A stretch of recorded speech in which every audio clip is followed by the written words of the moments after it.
Hello, everybody. This is Least coming at you with Stromkarlen. We've got yet another Apocalypse show match coming at you. In this one today, we have Shroom of Doom versus Soul Z Silver. Silver repping the Soul Clan as a Zerg player, and Whyimnoob playing Terran. All right, this is our 11th Apocalypse match, guys. If this is your first time tuning in, this is a show match series brought to you guys from CPL. It is based on the style of the Korean End of the World Series in honor of the Apocalypse. So we do play best of nines here, and we play all 9 maps, no matter if somebody reaches 5 wins before the 9th map. So 9 games no matter what. We do live cast and observe these matches. We are on about a 5-minute delay today. We're just trying different delay timings. So if your question takes a little bit longer to get answered in the chat, that is going to be why. The map pool today is all 8 CPL maps plus the ladder map Escalade, and the order is set. I tell the players the order of the maps usually about an hour and a half to 2 hours before the match. So they know what the maps are, but they don't know the order until before they play. This kind of series is a great opportunity for our higher level CPL players to get a chance to practice series prep and stamina playing long series. And if you're just tuning in now, you don't know what CPL is, you don't know anything about StarCraft, you're just getting into StarCraft for the first time. CPL, Coach Pupil League, is a learning league. It's an opportunity for new and old players alike to get a chance to get coached by extremely strong players. If you're less than 2,000 MMR, chances are you will have a great experience in CPL getting coached by a lot of players that are above 2K. If you want to join, go ahead and join the Discord that I'll go ahead and link in the chat. And then DM Cyan, and he will put you on the wait list. All right, guys. And if you enjoy this cast and you're like, this is great, where can I find more stuff like this? Like Lise just said, make sure you're on the CPL Discord, because we do give pings for anyone who is online when a cast is starting. You can also check out the Google Calendar, which I keep updated myself. It has all the CPL events that are scheduled in advance with links to the stream, descriptions of the events, and times that will automatically adjust to your time zone, because Google Calendar is great. So be sure to check that out. You can always get it on your phone or whatever. And I do keep it updated. And every time there's a schedule change or there's a new event added, I do add it onto the Google Calendar. So for this week coming up, we do have a masterclass on Wednesday with Cryok. And we're going to be having 3 really great Terran players, including Shroom, who is playing today, going to be playing in that masterclass. And he's going to go ahead and watch some games and give some live coaching to those players. If you guys saw the Master Ray masterclass, it's going to be kind of like that, updating the format as we go along, of course. But I think it's going to be a really great time for you guys to learn some high-level Terran.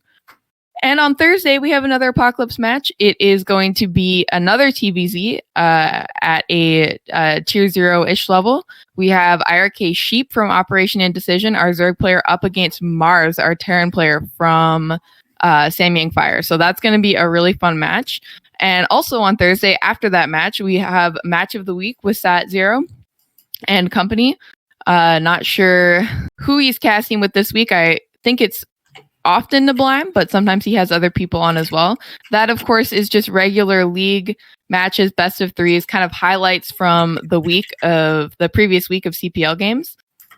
Very fun cast. Great time to hang out with members of the community and watch our regular scheduled CPL kind of programming here. And of course, as always, we want to give a big shout out to BSL. BSL, the top foreign league. If you want to see some StarCraft from non-Korean players, you want to see some English commentary, BSL is the place for you. We've got, of course, Rapid and Nyokin on the cast on Zero's Twitch. I'm going to go ahead and link that in the chat as well. Should be a great time. They usually cast those on the weekends for Pro League. And for Gosu League and Chobo League, they will cast it as the casters become available. Sneak peek. It's a possibility that me and Strom are going to cast some BSL Gosu League games. So if you guys want to see that, we'll keep you in the loop. All right, guys. So I guess the last thing is if you are here and you want to support CPL, go ahead and check out our Ko-fi for CPL. Everything that comes on the Ko-fi goes back into the league. We're working on developing a website right now. And we're also looking to see if we can like sponsor the Pylon Show or a Toastus or something before next season so we can get the word out to some other new Brood War players that we haven't been able to get in our league before. So if you're looking around and you're like, how can I support CPL? That's the place to do it. And we're going to use that to try and make CPL better for next season. And with all that said, I believe we've got an interview with the couple players. So I'm going to let Strom take over for that. All right, yeah. Least not so good with the interviews, so I'll take this one. I think we have both our players in the call. Silver, do you want to say hi? Hello, everyone. And we also have Shroom. Hey, what's up? All right, so you guys have had quite a while to prep for this match. I just want to ask you first before we get into the interview, how did your guys' practice go? We can start with Silver. Practice, not so many practice because I very busy at work. So you've been really busy lately?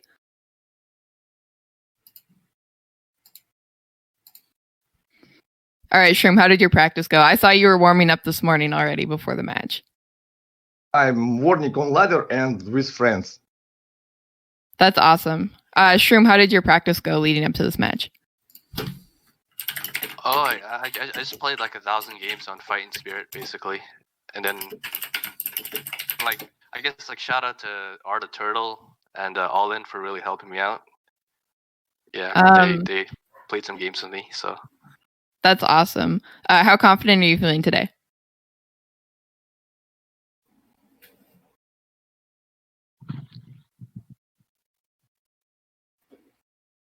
Both of you guys, how confident are you feeling today in this match? Sorry, I just not so good at English. Well, I appreciate you coming on the interview anyways. I don't know if we have a problem with Shroom's mic. He said it might cut out. But I guess we've at least heard from both players. So if we're having audio problems, I guess we can cut this interview short for today. But we will still have an interview, winner's interview at the end. Good luck to both of you guys. Thanks. And I guess we can go ahead and hop into the game. Yeah. All right. The first game is going to be. Oh yeah. So. So we can leave the call. Yeah, you can leave the call, Silver. All right. So our first map today is going to be Eddie, which you guys all know is my absolute favorite map. Big macro map.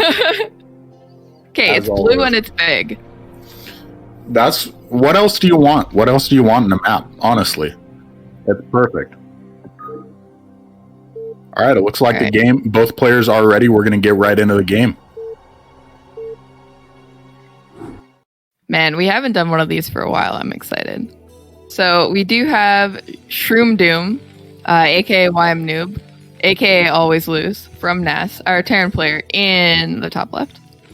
And we have bottom left. And we have Soul Silver, our Zerg player in the yellow in the top left. We should ask them to pick colors at the beginning. I actually forgot to tell them that before we started. Pick contrasting colors. Yeah, that would probably be ideal. It's good though. Don't worry about it. All right. Looks like Warp Gates just went ahead and fixed that for us. So. Man, Warp Gates, what a man. What a man. Yeah, we're so lucky. Guys, shout out to Warp Gates, by the way, who is producing for us today. I think Lise forgot to mention that. Really awesome guy, great member of the community, helping out a lot with CPL this season behind the scenes. So if you guys see him around, be sure to give him a big thank you because these kind of casts are not possible without somebody to run the stream and observe for us. Yeah, we really could not do it without him. So make sure you show him some love afterwards. Repping Passion Daddies. Appreciate you, Warp Gates. So other than Strom accidentally saying Whyimnoob was in the top left, things looking pretty normal so far. We're just getting right back into practice, folks. Everything looks good. I actually like. Do you know anything about either of these players? I really don't, to be honest with you. I've seen Silver stream a couple times, but I'm not a Zerg player, so I'm not really watching Zerg streams that much. Yeah, that's fair. And Whyimnoob, I know him. I know him as a member of the community, but I really don't know anything about him. We've got a spawning pool going down before the hatch. Is that a 12 pool? It looks like it. Yeah, I think it was.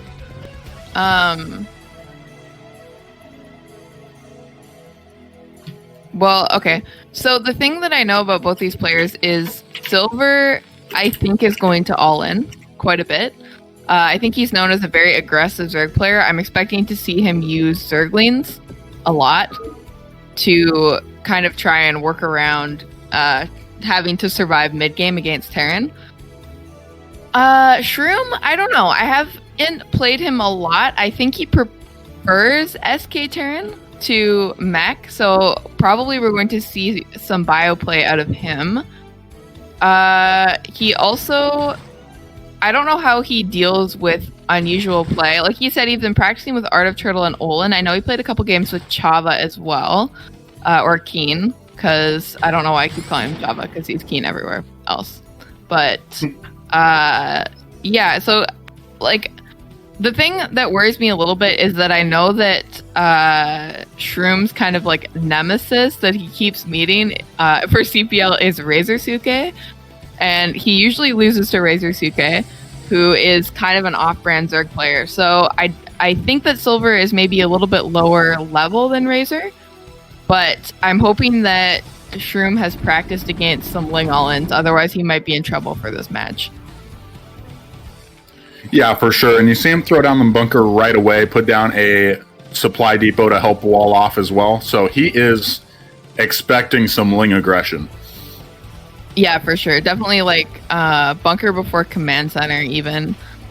Just playing very safe. Looks like Silver's going to go ahead and go into some 2-hatch play. Of course, with that early spawning pool, the mutas are going to be faster than with the hatch first. But he's also on kind of a timer as far as economy goes. He's going to be a little bit poorer than if he had gone 12 hatch, which is a bit of a richer build.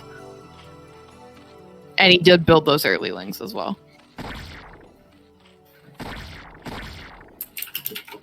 All right. Trying really hard to get that SCV, but is going to be able to get in and get a full scout off.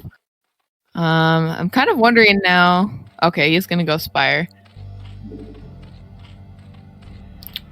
Would you expect, you were talking about how the economy of 12 pool is really low. Is it going to be any better considering the fact that he's forced Shroom to delay his command center, or is it still like it's just not even close how much different the economies are? It's not really that. Like, I mean, you can say that makes it even with Terran, but it just means that Zerg is really towing a fine line.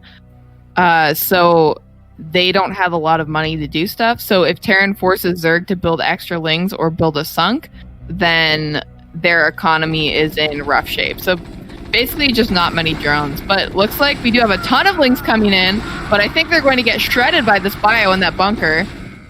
Kind of absolutely destroyed from Silver. I don't think he has very much at home. Shroom looks like he's going to go ahead and push out across the map. Like I was saying before, if he can force like a sunk, but like I think the mutas will be coming soon. But yeah, he's forcing a sunk, which is really hard with this kind of build. Like if you see Silver sitting at about, he's probably going to be able to get maybe like 3 or 4 mutas out instead of 6 right away. Because he had to build all those lings and then he built the sunk. So I think that this puts Terran in an okay position. He is actually taking his third at a third base behind this, and the natural at that. So definitely kind of a greedy third base from Silver, but I don't think Shroom knows it's there. Otherwise, he could head over there and, collect his medics and maybe deny it. But of course, you have to be scared of the Mutalisks that are coming. We put down a second bunker, so he seems to be a little bit worried about another Ling follow-up or possibly lurkers, I guess. Was he able to see the Spire? I thought he did scout it, because he went through the natural and then got to the main and saw that the lair was done and there was no Hydrogen anywhere. So I think at that point you can assume that it's Spire. We do see us putting up turrets and he did cancel his bunker. So good call there from Shroom. This isn't really a lot of mutas to be able to do damage to this bio, though. Yeah, there just seems to be so many Marines. Like, the mutas were so delayed with the sunken and with the amount of Lings that were made and everything like that. So not only is his eco pretty rough, but there was the chance to get out a decent Marine force. Right. And he does have medics now, so he can kind of be on the map. It's a little bit tricky. Against 2-hatch Muta, you kind of want to be as safe as possible and not lose your units in the middle of the map his turn. Especially on a Truex Academy build, you don't have that kind of production that you might have with more barracks, so it's like more difficult to reach critical mass if you start losing units. Kind of like if you're on... This is like I don't know if this is an accurate comparison, but I'm thinking like one Stargate in PvZ when you're building Corsairs. You have like really low production, so if you start losing Corsairs, it just snowballs really quickly. And I feel like on a kind of a different way, that's kind of how it works when you're on low barracks production. It's like you have a lot of units, but your units are definitely more precious than they are when you have more production. That actually makes a lot of sense as a Protoss player. That kind of explains the disparity for me. All right, we have some links coming in, but I think he's just like trying to keep his third safe here. Of course, he is throwing up Sunks, which makes me wonder if Silver is going to try and go into Crazy Zerg. Because usually you try and defend this with Ling Muta and then try and get lurkers up. But the thing is that his economy and Muta count is pretty low, so it does get difficult. I mean, you can even just see in the supply, like Silver has Mutas out and he's still like really behind in supply. So that's always like kind of a telling point for Zerg, because Mutas are a little bit of a supply buff. So it should be more even when Zerg has Mutas out. Right, yeah, that makes a lot of sense. You can see the disparity in supply, or you can see the early game build order choice really kind of coming to tell here, considering how little damage he was able to do. All right, Shroom is moving across the map to put this third base under siege. I did manage to take out quite a few of those mutas just a minute ago. So Silver definitely surrendering his map control a little bit here, and looks like he's in a bit of a rough position at this point. Okay, nice stem. Got some Hydras going over to the third base, but I don't know if they're going to be able to... Yeah, it looks like we've already got Marine Medic there. Yeah, and you see that forward Evo chamber, I actually think is just to protect from actually stimming and running and killing the Sunkens. So it looks like he's going to maybe try and run the lurkers in as a backstab, because to punish Shroom for having his units on the map, which can be good. But we do know that he already has a bunker, and looks like he's got some tanks out as well, as he goes ahead and techs up into science vessels.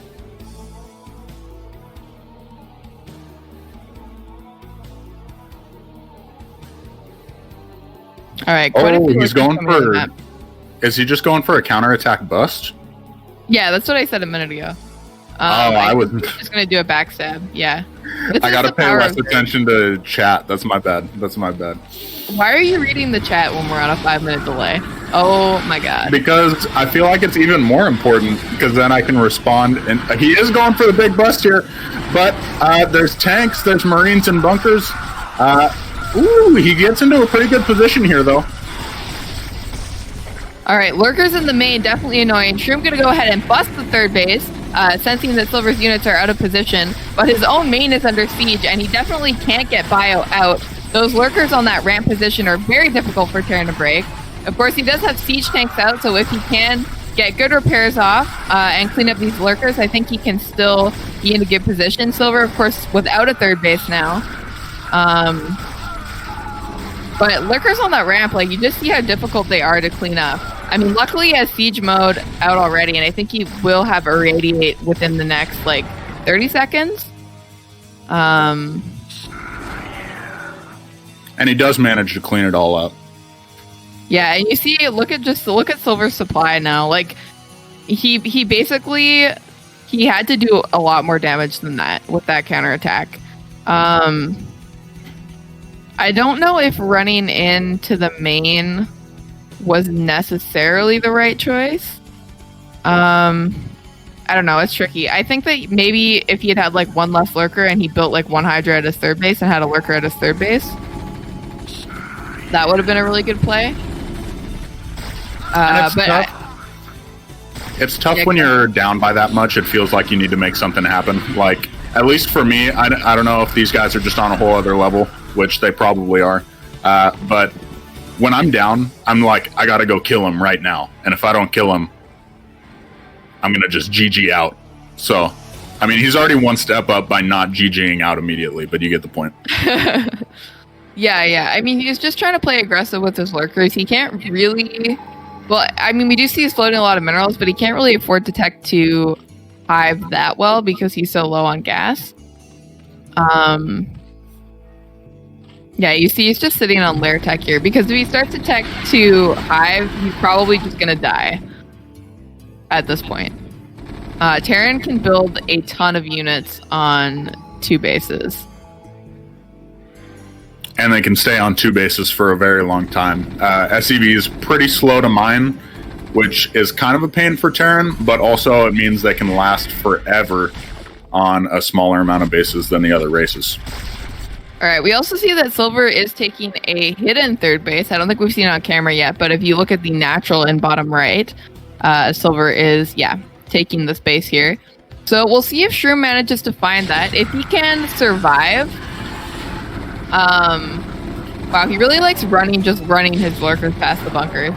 I feel like this one, like, Protoss just runs, like, 8 zealots just past everything and into the main. I was just gonna say that. Yeah, I was just gonna say that. It's like when the Protoss that just rallies their gateway, their first 5 units into the main. It's like, really? Do you have no, like, I don't know, respect or conscience? Shroom is going for the bust here.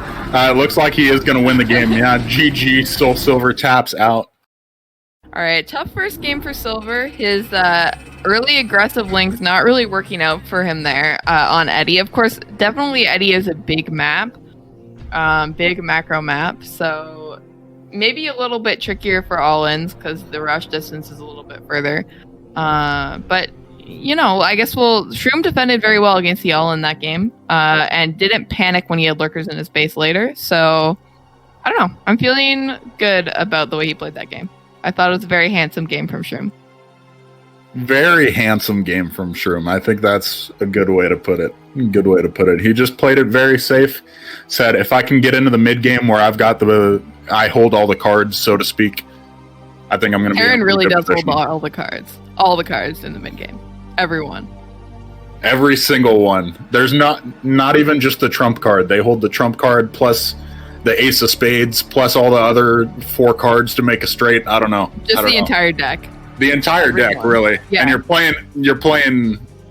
not playing Uno, so having more cards is always better. True. Man, I'm charming. I'm literally tasteless 2.0. Don't at me. Oh yeah. Do at him. I should just stop talking. Honestly, no one clip that because then Tasteless is gonna like at me on his stream. Anyways. All right, our next map is gonna be cross. Or I always call Bloody Ridge Crossing Field or Heartbreak Ridge. Like Crossing Field, Heartbreak Ridge, and Bloody Ridge. They're all the same to me. Fight me.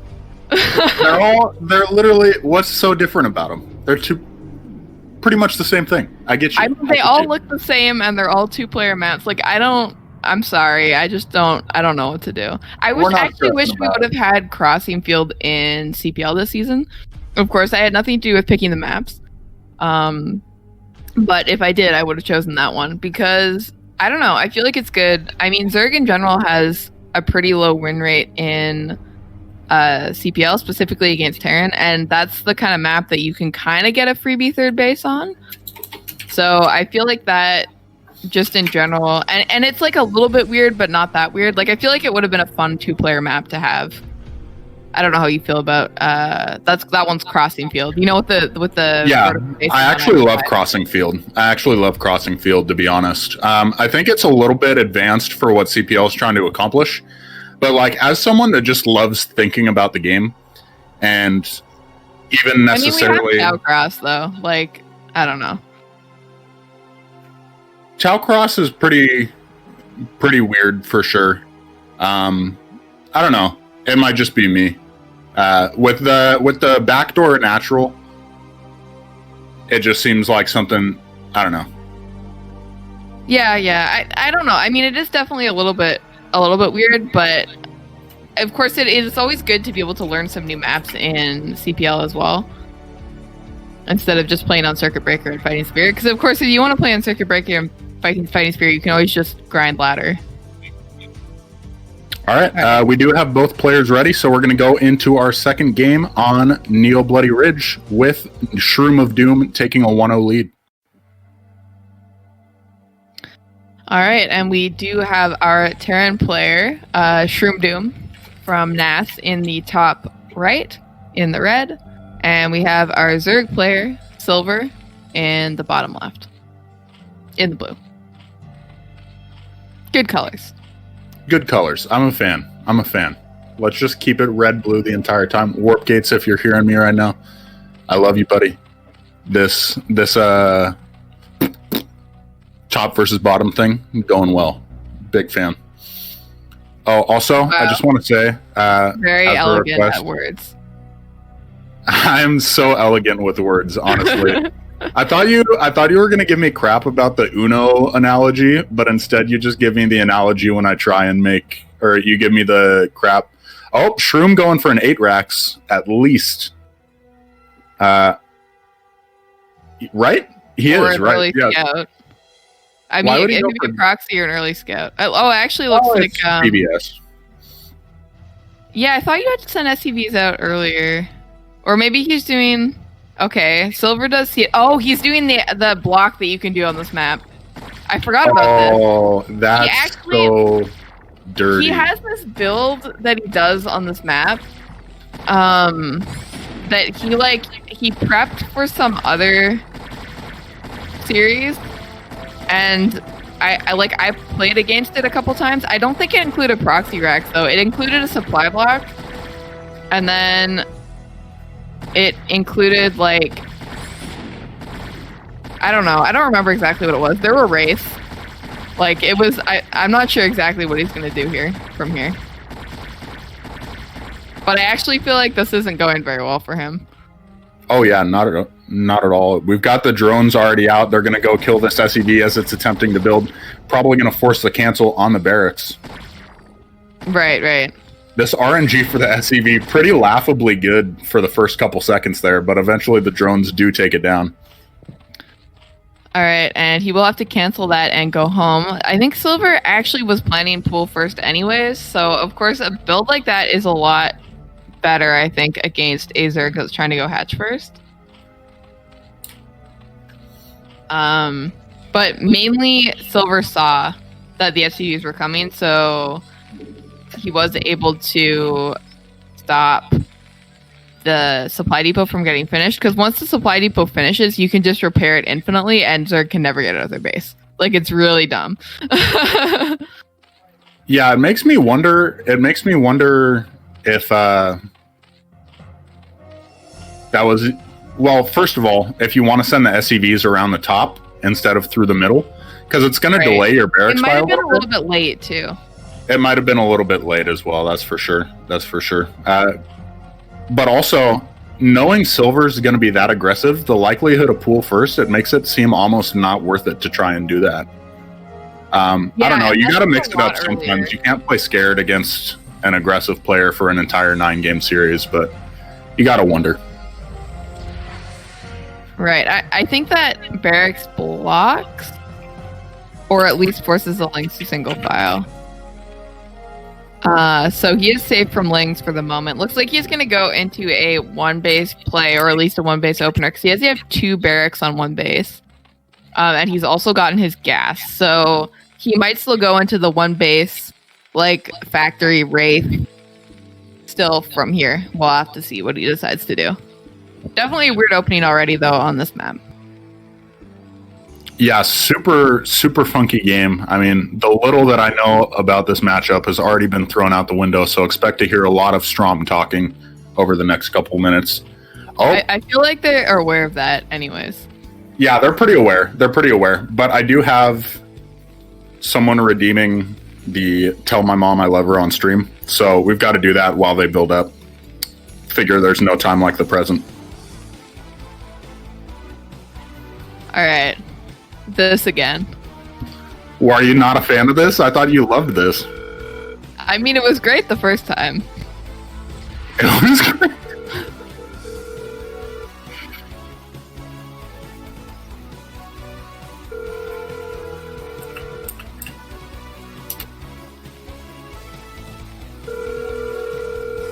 Is she just not gonna answer? That's savage. Honestly, you deserve it. All right, whatever. We're going to go back to the game. We'll do that after this game goes. All right, we do have Shroom sent out another SCV scab, but it did get caught and killed by Silver Speedlings. He did go lair off of 2 hatcheries, and he is getting his second gas. And Shroom's still on 1 base, so we're going to see what he decides to do with this. Looks like it's going to be a 1-base 2 racks push, which is pretty popular. You definitely need, like, sunks against the Zerg. Although, because his stuff was delayed at the beginning and Silver's going to hatch Muta, I think Zerg is in a pretty good position here. As long as he scouts this and puts down sunks. Or at least 1 sunk. Yeah, because I think he did go Spire. I'm pretty sure. All right, Proxy 3rd. Hidden Proxy 3rd. This is going to be a fun series.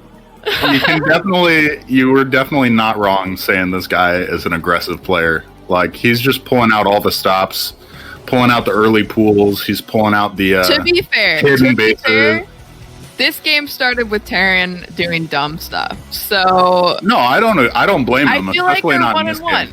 They're 1-1 right now. Like, they're both, like, Silver opened with, like, a Ling all-in, and now this game we've opened with a Supply Depot block. So they're both doing dumb stuff. Yeah, I'm a fan of it, but, like, I'm into it. As soon as someone cheeses me in a game, I'm like, all right, and I'm not even going to start talking about cheese that much, but it's like, as soon as they do something I feel weird about, I'm like, all right, I'm going to hide bases. I'm going to go DTs every game. I'm doing whatever it takes to win. All right, we do have this bio push coming out from Shroom. He just, like, honestly, in my opinion, was not nearly aggressive enough with this. I feel like he's really behind now. He's kind of playing this like he's on 2 bases, but actually he's just on 1. Right, yeah, he really needed to try and at least force more sunkens or exactly. Like, you have to force Zerg to be more scared than this when you don't have a natural. I mean, of course, Terran can get a lot of stuff on 1 base, but, like, also, it's Terran, so you can just take another base. You know? You feel it? I feel it. It's Terran. You know, do what you want. Man, I think Shroom has, like, his medics on a different control group than his bio, and it's kind of scaring me because he keeps wandering them around away from his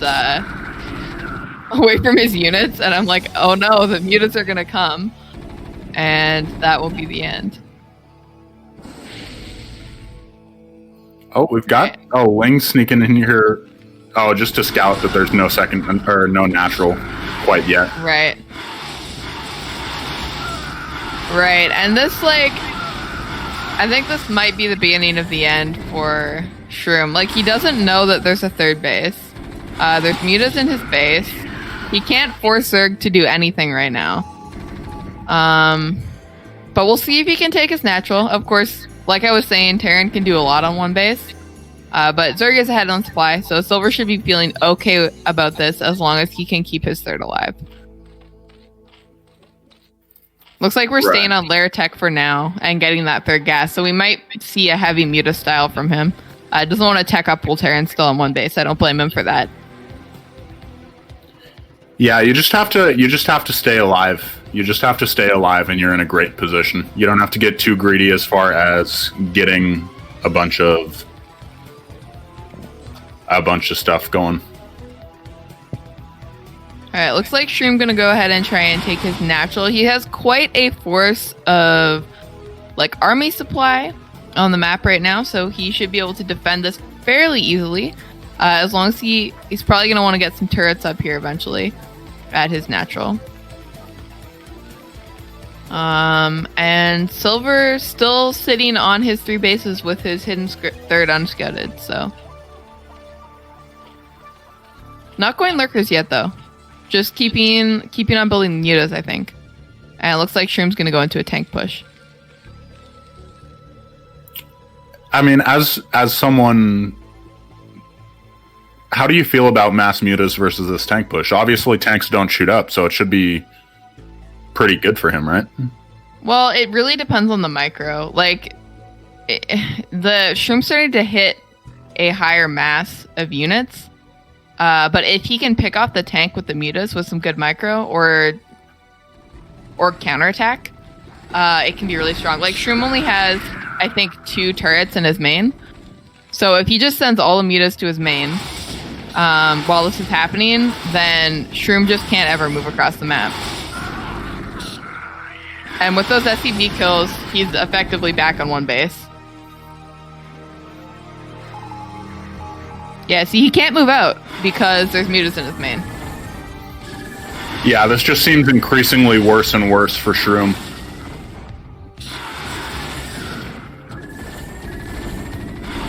Yeah, I mean, it all depends on the muta micro, of course. But I think Silver's doing a pretty good job so far. That wasn't ideal, but that's okay. He is losing some mutalisks. But he does also see the tank, which is important for Zerg. You can always put up forward sunkens to delay the push.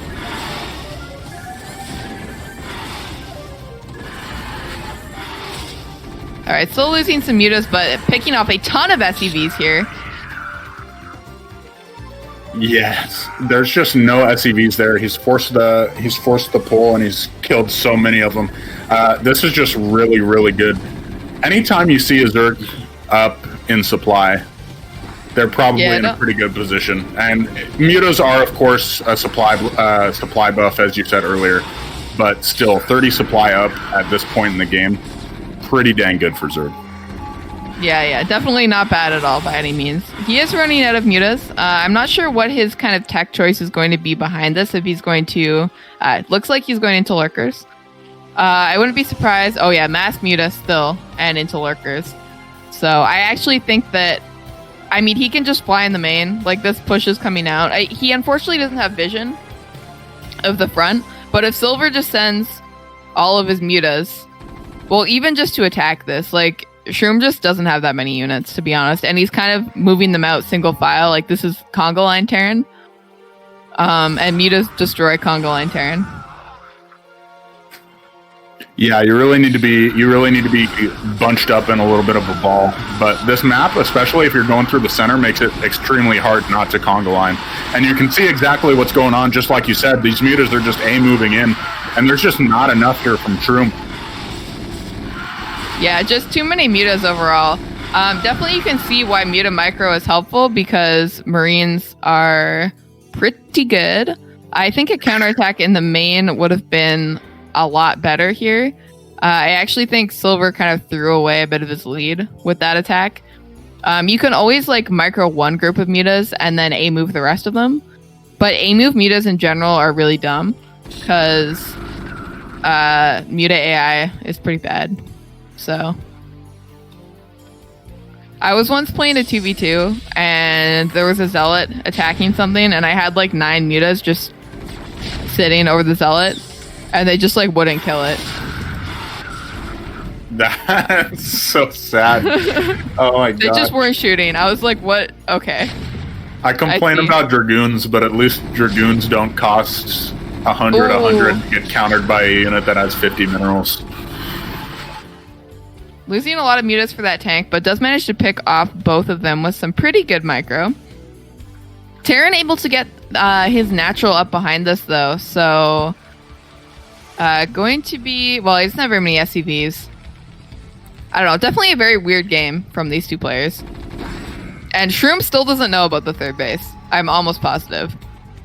Yeah, the longer this third base survives, I mean, without any kind of pressure at all, without forcing Silver to go try and defend it, obviously the better and better this gets for Silver. Right. See, this play I like a lot. Just put the mutas where Terran isn't.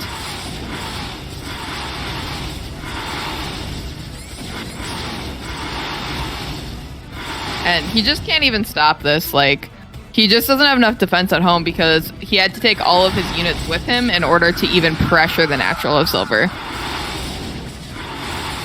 This is so... The big advantage to Zerg in any matchup is the mobility that you have with units like the Mutalisk, units like the Speedlink, and Silver taking full advantage of that right now. Yeah, it's just that units are so much faster for Zerg. So if you can get around armies and then just like counterattack them, like counterattacks are so strong as a Zerg player. Just to even slow, like you can just fly in and just because you're there, they have to turn around. And if they don't turn around, you can just kill them. So we do see, by the way, Warpgate's. Yeah, we do see, by the way, that Warpgate's pointing out that we do have a upgrade on the mutas. He probably pointed that out a while ago, and I'm just dumb and never said it. But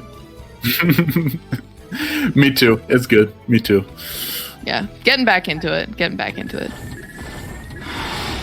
First, I mean, we had Ashen versus Bojack, and then other than that, we haven't had anything in 2 weeks. And we do see a big attack coming in here from Silver. That should be the end of it.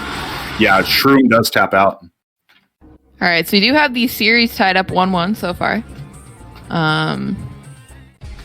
Nice games on both sides. Both kind of weird games. Both included hidden thirds from Zerg. So, just classic. Just DVT stuff. Just Zerg things. Just Zerg things. Hashtag just Zerg things. And we've got Clayfields coming up next. Do you have any particularly strong feelings about this map for TVZ? Clayfields? I honestly haven't played a lot of ZVT on this map, to be perfectly honest with you. I think that... Gosh. The expansions that you would take as third bases in, like, ZVP are really easy to defend ZVT because they're small and they have a ramp. But all right, it looks like we're gonna hop in the game so I can talk slowly at the beginning of the game. All right, we do have our Zerg player in the red in the bottom left, Silver, and our Terran player in the blue, Shroom Doom, in the bottom right. So I was saying the third base expansions can be really easy to hold with lurkers. Of course, if you're planning to go into a late game, that doesn't help you that much because it's almost impossible to take a fourth base. I think we actually saw this when we had the Relentless versus Olin match. He took one of those thirds, and then he just like could never get a fourth up. It's like so hard. It seems almost better in these positions, in my uneducated opinion, because then you can go vertically. You can take that third base at the 9 o'clock position, and then you can take like the 10 o'clock base, and it's so far away from the Terran that it might be a little bit easier to defend. than if they were vertical spawns. But I don't know. The thing is like getting out of your base is like a chore as Zerg against Terran. Like it's really, really hard. So if you're pushing like down a ramp, and then you can just shove your defenses forwards instead of having to go like down a ramp, across some open territory, and then up another ramp. And then the other thing is that you can use the same defenses for both bases if it's a natural and main. I see. We do have Silver going for an extractor trick scout. So just making sure nothing super funky is up on this map. Yeah, maybe expecting a forward 8 racks or something, but nothing weird coming out of Shroom Doom yet. It's funny that he's playing under the ID Shroom Doom, because I always thought it was like Shroom of Doom, or just Shroom Nas. But now it's just Shroom Doom. Because I was laughing at I was laughing at Sheep for calling him Shroom Doom in chat the other day, but I guess that's just legitimately the ID he plays under, so Shroom Doom. I know he had Shroom of Doom at least at one point, right? Like it must have been like after he joined NAS, he couldn't fit Shroom of Doom in there, so he was just like Shroom Doom, I guess. Yeah. That's too funny. You totally think he would just be like Shroom NAS or something like that. Well, I thought he was. Like, I'm pretty sure he has an account that's just Shroom NAS. I don't know. Maybe that's on Europe server. I have no idea. I can't keep track of people. Yeah, we need... It's impossible. I forget who it is. There's some guy, I think it's Producer, that just knows every single alt of any player that's ever lived. I was like, we just need... Wordy's pretty good at knowing everyone, but usually at the higher level than like the CPL players.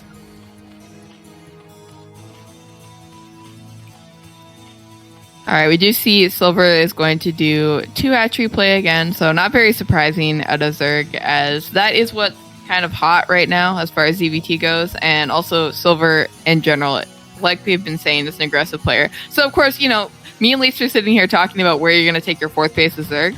We haven't seen a 4th base yet, so don't count on it, guys.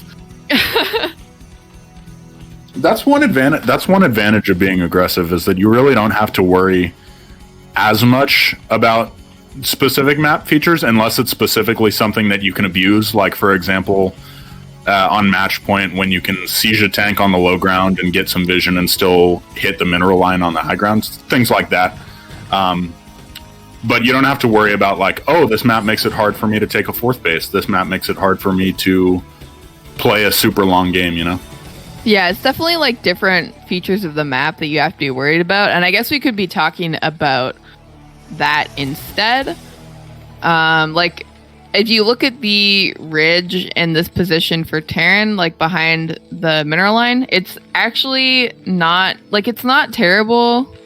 Yeah, it's pretty okay for meter harassment because there's a ridge. But it's not like the... I don't know. It's not like super open, so I wouldn't say that it's like really bad for Terran against meter harass there, but it's not like super... It seems pretty even to me, either way. And there's not like, I don't know, this is just a very weird map in general. Like, there's not... I don't know. It's like weird but normal, I really don't have much of an opinion on Clayfields. Weird but normal. I like that. I like the way that you put that, for sure. We've got... Did I say it was 2 hatch play? He's going 3 hatch. But I don't actually know when he... Yeah, okay. Well, I'm dumb. It's fine. It's okay. You're casting... That's the reason that we cast together, is because there's no way you could be dumber than me. So it's like... It just makes sense. It just makes sense. So many lings. He's going to go for a ling all-in again against a bunker, but I don't know how well it's going to work. He's trying to just run by. It looks like, no, it's not going to be... All right. That didn't go well at all. No, it didn't. The SimCity, pretty good for Shroom in this position. He does have the bunker behind the supply depot, and Silver not really able to get anything done with his lings. Of course, he is on 3 hatches behind this, so it's not as big of a deal as if he had gone 2 hatch, and he is going into Lurker behind that. So it's not as big of a deal as the failed Ling all in the first game, but of course, still not ideal for Zerg when you lose that many units for free in any condition. Because of course, Terran can just build as many units as they want all the time. So, you know. Yeah, classic Terran things. Just Terran things. Invincible. Right. This looks like five racks plus one, right? So he must have scouted that it was 3-hatch play, and we were just incorrect. I think I just somehow failed to see the third hatchery. Like I don't know. I'm stupid. I can't. I have no responsibility. It's a hard game. We got warp gates zooming in just to make sure everyone can see our mistakes. What a savage. What a savage. But yeah, it's just such a tough position now after losing all those lings for basically nothing. I do want to point out, though, in this sense, like the build that Silver's doing, he did get an evolution chamber really quickly. So that kind of points towards a +1 carapace. So I think he's going to be quite aggressive with Lurker Ling in this kind of situation, as he did go for a 3-hatch Lurker play. That +1 carapace is really helpful. And also the fact that he doesn't have a drone on the map and he isn't trying to take a third leads me to believe that it's going to be a Ling Lurker kind of aggressive play out of Silver, at least in the mid game. Do you think he's really going to be able to fight the Terran with like such a small army though? Or I guess I don't know if it's. It really depends. It really depends on the positioning for Zerg. Like if you can get the Lurkers burrowed. Oh, he's trying to sneak one out, but it does get spotted. Yeah, like whole position Lurkers are really good. If you can sneak the Lurkers around and Terran doesn't scan right away, like Lurkers can do a ton of damage to bio. So really, it has a lot to do with micro. That makes a lot of sense. He's sneaking this Lurker up on the top of the ramp. Is he trying to fake out like he has a third base there or something? No, he's just trying to save the unit. Because if he burrows it anywhere else, the Terran can attack. But if he burrows it at the top of the ramp, it's not cost efficient for Terran to try and kill it. So he gets to keep it on. He gets to keep the unit on the map, basically. That's super smart. That's super smart. Oh, we do see another run-by attempt, but I mean, 4 bunkers here. Again, just going to get cleaned up real quick by Shroom. Shroom just playing so safe. Yeah, and it's definitely working out for him against Silver. Like, I don't know. I don't know about that attack in general. Like, I feel like keeping those units on the map might have been a better choice, or like sieging them somewhere and putting the Lurkers on hold position. When you see 3 bunkers like that, I don't think it's really worth attacking into it. And it's definitely, well, actually there were 4, so it's definitely not worth running by. Like, you're just not in a really good position to run by in that situation. If it's only 1 bunker, you can run by, or like 2 bunkers. But I mean, usually you can just like killing it is better in any way. So I don't know. Oh, 6 spines. Oh my gosh, that killed so many Marines. All right, so he's going to push these Lurkers around. Shroom does have tanks on the map, so that's kind of his choice about how he's going to be dealing with these Lurkers. But getting the Lurkers actually out on the map is really good for Silver before Terran kind of sieges a natural like this. So he can do... I don't know that backstab actually is the best option. I think he actually just needs to do a surround and try and kill the army, in my opinion. Yeah, I'm with you. 4 bunkers back at home. It seems like a backstab is pretty useless. I think he actually can kill this with these units, though, depending on how the micro goes on both sides. Because he actually doesn't have very much bio there. He is going for the surround. Let's see how the micro works out for him. All right, little slow on the burrow. It's going to be able to take out the tank. And we do have a ton of Lurkers coming out from Silver now. And the Bioforce for Shroom is actually not super big. So we'll see how this goes. Silver's going to go ahead and try and take top left. So we did actually keep that Lurker there. And he's going to try and take a third base. But Shroom, of course, teching into vessels behind this. So Irradiate pretty good against Lurkers. Irradiate pretty good against Lurkers. So many Lurkers, though. I mean, there's like 11, 12. Is that a full control group or just under at any rate? Definitely a lot of lurkers. In my humble opinion, I would consider it a few. In my humble, it's got to be more than a little. One. It's more than a couple. It's at least 3. Yeah, you can't say for sure, but it's definitely don't at more me, than guys. 3. But it's definitely more than 3. It is a non-zero amount of lurkers. Oh my god! All right. And as we're joking about this actually went really badly for Shroom. The surround wasn't perfect from Silver, but he definitely... I'm not really sure what you're supposed to do to survive that as Terran. Like target and spread out, maybe. But he lost most of his army there. Of course, he is still ahead on supply, and Zerg doesn't have a third. And Shroom, big advantage in tech, and also has a lot of defense at home, so is pretty safe from counterattacks, which is actually something that's super strong when you're going for a heavy lurker ling mid game. So I don't know. Silver isn't dead, and he did clean up a couple of armies, but he doesn't. All he has going for him is lurker ling right now. So he really has to make something happen with that. And Terran's army is getting bigger and bigger and more dispensable in a lot of ways. We do see him kind of squeezing out a third base, or trying to at least. But it's a matter of, can he afford that instead of getting the units that he needs to defend? I guess we'll find out. We've got yet another attack coming in from Shroom. All right, just bleeding out some links for free. Yeah.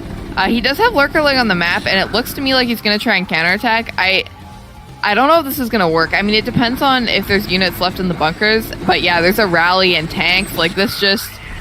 I don't know about this. He definitely... Yeah, and just like kind of trading that for the natural from Zerg. Definitely not an ideal position for Silver here. Not ideal by any means. Hashtag not ideal. And it just looks like there's no way this army can get cleaned up anymore. Rough game from start to finish for Silver, but Shroom is going to most likely take a 2-1 lead any second here. Silver does tap out. All right. So like we said, nice 2-1 lead here for Shroom. So you should be feeling happy with those games going into our first break here. Of course, we do have 2 kind of 8-minute breaks that we take across the 9 games. If this is your guys' first time tuning into one of these casts, lots of VODs on Least Twitch and on CPL YouTube if you have not seen them yet. But yeah, we do take 2 8-minute breaks just because 9 games in a row is a lot for the players. So when we come back, we are going to be going into our 4th game on Fighting Spirit. We'll see you soon. Don't go away.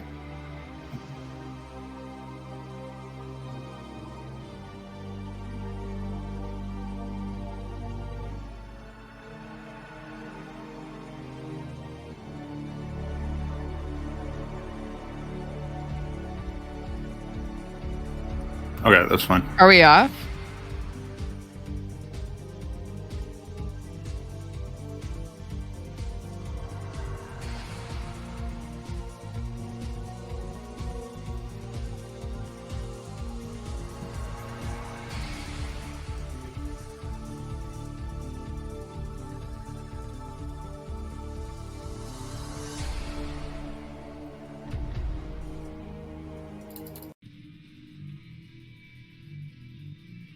All right, so Zerg is droning behind this. Kind of a weird little attack after the cannon rush on the 3rd base. Looks like Zerg's probably going to just build up some Mutalisks and kind of keep a little bit of a loose contain. All right, we do see Zerg is kind of oversaturated the natural, Tim's pointing out, and undersaturated in the main. I think he only had like 6 or 8 drones in the main. 8 drones in the main. So he's missing 1 drone in the main. And has actually 2 extra drones in the natural. So But we were droning right up on the 3 bases, so.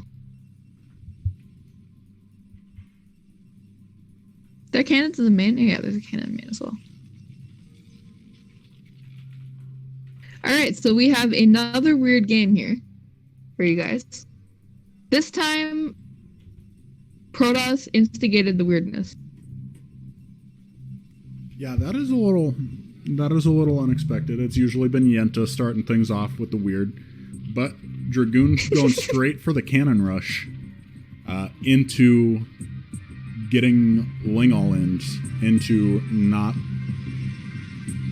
It's not really an all-in because dying. Zerg is still in the game.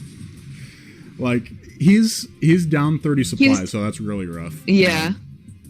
On the bright side, Yeah, he is down 30 supply. Hear me out. That one sunken from the beginning of the game coming in handy right about now. As soon as these zealots push out, just throwing it out there. True. He does also have, I think, 4 or 5 mutas and a set of Scourge. So, and I think it's only the 2 Corsairs. Looks like he built up to about 4. All right. Scourge can still hit that though. Oh yeah, as long as it's you not... get like 2 or 3 of those Corsairs, and you can just fight that with mutas. Looks like Dragoon, aware of this, going to build some Archons. He seems to like his Archon push, his Archon DT push. We've seen him do that a couple times. Yeah, kind of funny. I've never seen anyone at this level use Archons quite as much as Dragoon does. Usually it's just kind of a last-ditch effort versus Mutalisks, but he preemptively made them in the game, was it the 9-pool speed game? Where he wasn't quite sure, and then he made them just against a few. No, he didn't make them the 9-pool speed game. The 9-pool speed game, he got really, really behind with the links. Oh, he didn't right, really make anything. Right. Yeah, he pretty much... Looks like he did just lose a Corsair to some Scourge. Looks like Dragoon going to throw down some more gateways. He's floating a little bit of money here. I'm just kind of worried that Zerg is not going to get a 4th base, though. Is kind of where I'm at with this right now. Does get another Corsair, so moves the count back down to 3. I think we're kind of starting to be in the range where we could see a Muta switch again from Yenta. And then kind of like not necessarily to fight the army, but to... Yeah, right. Okay, 2 Corsairs now. But to counterattack, yeah. Alright, just gonna kind of send the existing mutas over. Oof. Gonna take a couple hits from the Archons, though. Does slow down that push a little bit. And it looks like Yenta's going to use the mobility granted by the mutas to go check for a 3rd base from Protoss. Which is really important, because if Protoss has a 3rd base up, you feel really bad about not having a 4th. Man, is he gonna check this? If he checked that other location, he could have killed it. But he's just a little bit slow checking it, and the cannons are gonna check it, man. Oh, the cannons finish. Okay, so he gets Scourge hits. He gets Scourge hits on both the remaining Corsairs. I'm starting to like more and more the idea of Muta switching again, especially with this 3rd base. Like, there's so many cannons at the front, but there's no cannons really protecting the mineral line there. So that could be something to irritate the Protoss. Can he just kill it? Yeah, you can just fight these straight up. Yeah, they both had already taken damage from Scourge as well on their actual health.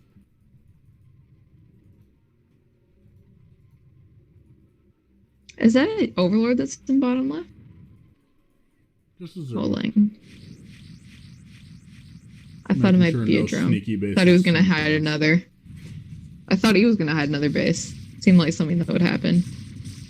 Yeah, with the way this series is going, I definitely would expect it as well. That'd be. All right. This push looking pretty scary though. Not very many Dragoons from Dragoon, but not very many Lurkers from Yenta. So. From Lurker? Should we just call him Lurker now? Is it just Lurker versus Dragoon? Is that what the series has come to? But then it implies that we think Yenta's going to get beaten like Dragoons beat Lurkers, so I don't know about that one. But do Dragoons really beat Lurkers? That is the question. Tim. So it's two against one in this All right, we're calling Yento Lurker. this production team. Lurker. See, that's my thing though. I just rename whoever we're casting. Yeah, that's it's like your whole Cy shit. Crowy. That's your whole. Yeah. Crowy and Roach. Good times. Yeah, Good Roach. times. Oh my gosh, are these mutas? I think all these mutas die to a single Yeah, I think they're about to. Yep. Yeah. Goodbye. GG. Not Oh, he exactly, saves one of them. but rip to those mutas. All right, Protoss is taking a third base, and Zerg doesn't seem very close to having the potential to take a third base of his own. That's so many cannons. So many cannons. I really like that from Dragoon, because I feel like one of the things that Yenta could do to get back in these games is to take the third base out. And he's really not ever under defending it. You know? Yeah, totally. Oh, he's just gonna try and bust the main. Alright, cool. Or fight the army. Maybe both. Not sure he's got enough to fight this army, though. Lurkers are good, though. Lurkers are good units. Oh, no Overlord, though. No Overlord. That DT actually doing a ton of damage. Yeah, taking out all the high-value units. Getting great storms as well. Man. Is this it? Yeah, at 67 to 124 supply, I'm not feeling good about this for our for our Zerg player here. Third base economy hasn't kicked in yet for Protoss. But I feel like Yenta is kind of bleeding units a little bit. Yeah, and he just doesn't really have as much at home to support the continued pressure. He does tap out. GG. Dragoon up 4-2.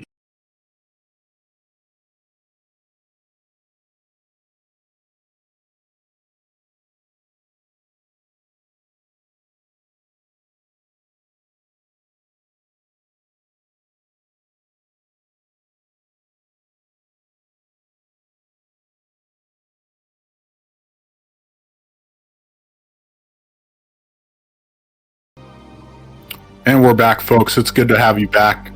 We are getting ready to go into Game 4 of this Apocalypse series.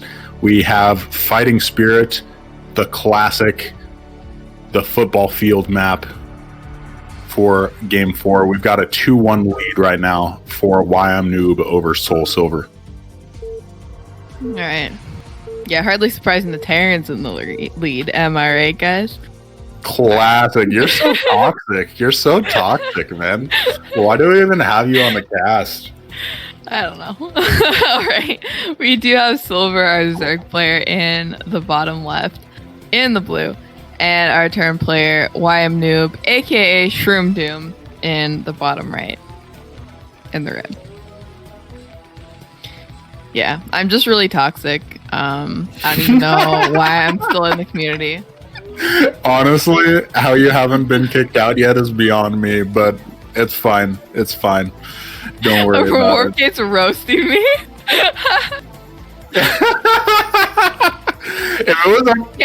If it was up to now on, Strom guys? and no feedback from the community, she would only ever pick high-level ZVPs, man. She'd be like, we're "What's the most only having tier 0 Zerg players against tier 1 everyone else. Zerg confirmed This is the hardest future. race needs a whole nother tier just to be balanced with I think the we rest should of them. move every Zerg player down a tier. I think that's the only fair way. And then tier 4 agree. tier 4 is Yeah. just exclusively ZVZ.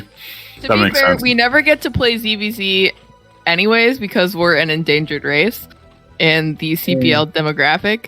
So there's like no Zerg players. Very true. Very true. Actually, Other than though. Oh, go ahead. No, you go. I was gonna say my CPL team is actually like team of the tryhard Zerg players. That's what I've been calling it. You could have named it Team of the Tryhards or TOT. But it's like But- it's like specifically the Zerg players, and a bunch of them joined late too. So like, Oh, that's fair. That's fair. Okay. yeah, It might just be me. Mods equals gods. Team of tryhards. I feel like There were Operation so many Indecision is just suggestions. okay. Yeah, I know. there were so many. That's why we're Operation Indecision. There were like 60 suggestions, and we couldn't Okay. decide. Okay, that's fair. Wait. Can we was go like back a to chewing Silver's base for a process. second? Did he go for 9 pool speed? It looks like he did. What? What is happening? What are you the- even saying? I am on actual crack. I'm sorry. Call me Rapid 2.0. Wait, what are you? Okay, now Lisa's just roasting everyone. More like you're right, dude. Rapid's too smart for me now. It's more like no regret. I'm sorry. I just saw the okay. 9. Can we stop roasting people on stream? Like, oh Okay, my god. my bad. Okay. My bad. Silver went 12 hatch, guys, and he's going into no kidding, burning bitches. And he's going into 2 hatch replay from this. I actually know this time, and I'm not wrong. So that's good. It's very bright. I can't see my screen on my laptop that well, but I'm not casting from my phone, so this is good. Taking dubs. Yeah, I am just gonna stop talking. good plan. That's Okay, my, so we that's do my have, kicker. like, I think I saw 4 lings from Silver so far. Oh no, he did go for more than that. Looks like he built another set at his natural, and he is going to go ahead and get the lair as well. He was able to get that SCV scout really quite quickly. I'm actually kind of curious if he might try and go into a 2 hatch lurker build. Wow, Shroom playing so safe already. Adding a bunker, like, I think, did he put it down before his command center? Yeah, it looks like it. And when you're seeing 9 pool speed, that's what you got to do, Kappa. I think Am he I right, actually, chat? I don't know. Maybe he tried to go 15cc, and if you go 15cc and you see 6 lings, you actually have to. All right, lings running by those Marines straight into the main. And gonna go ahead and pick off this SCV and just generally cause some chaos in Terran's base. That's actually a really clutch supply depot, though, making sure he can't just run circles around him. Yeah, definitely nice placement there by Shroom. He lost quite a few Marines there. I think pretty good trade for Zerg for 6 bleedlings. And he is going to go ahead and go into 2 hatch Muta after this. So no 2 hatchery lurker play this time around. And instead of building some more links, he is going to go ahead and throw down a single creep colony. But he did go 12 hatch this time, so it's not as big of a deal as if he had gone like over pool or 12 pool, because then you have a lot lower economy. But I believe that was also a... Yeah, I'm actually not sure, because I didn't see the exact timing, so I'm not going to say that.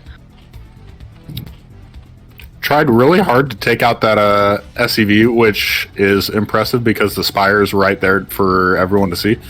But I guess anytime you can, like, maybe there's a possibility that the spire is a fake out and the For sure. lurker den or the hydra den is. I mean, this guy has proxied his 3rd base 3 games in a row.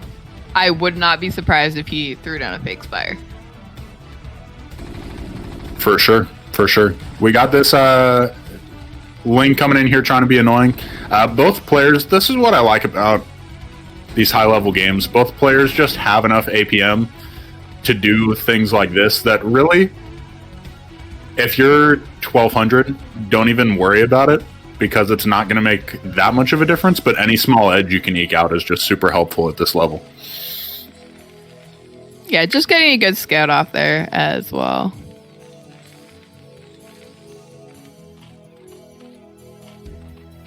Kind of taxing the APM. We do see the 3rd going up.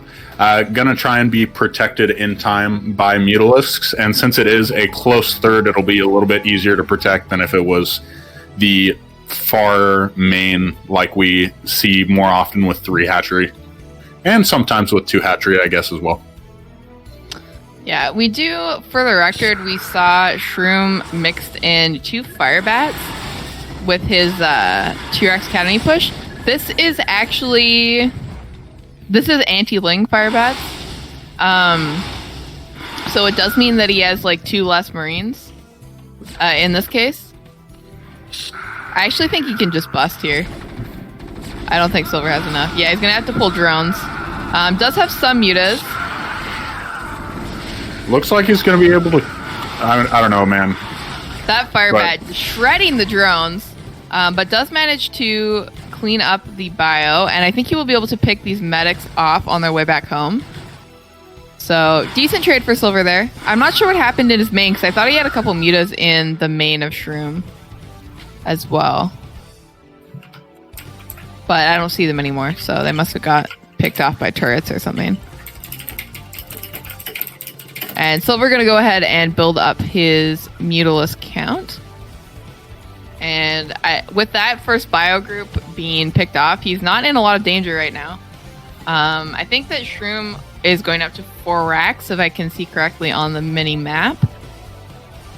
And I'm curious what Silver's going to go into from this. The close third base can be good for a couple of options, but basically you have to pick a hive tech.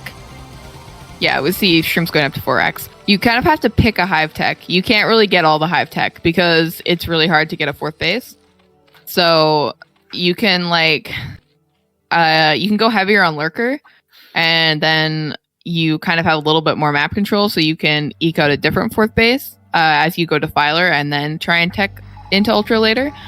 You can try and go straight into Ultra as Crazy Zerg. You can try and go like Guardians, but you can't really get everything like you can if you have the option of taking a 4th base more easily. So we'll have to see what Silver decides to do in this position.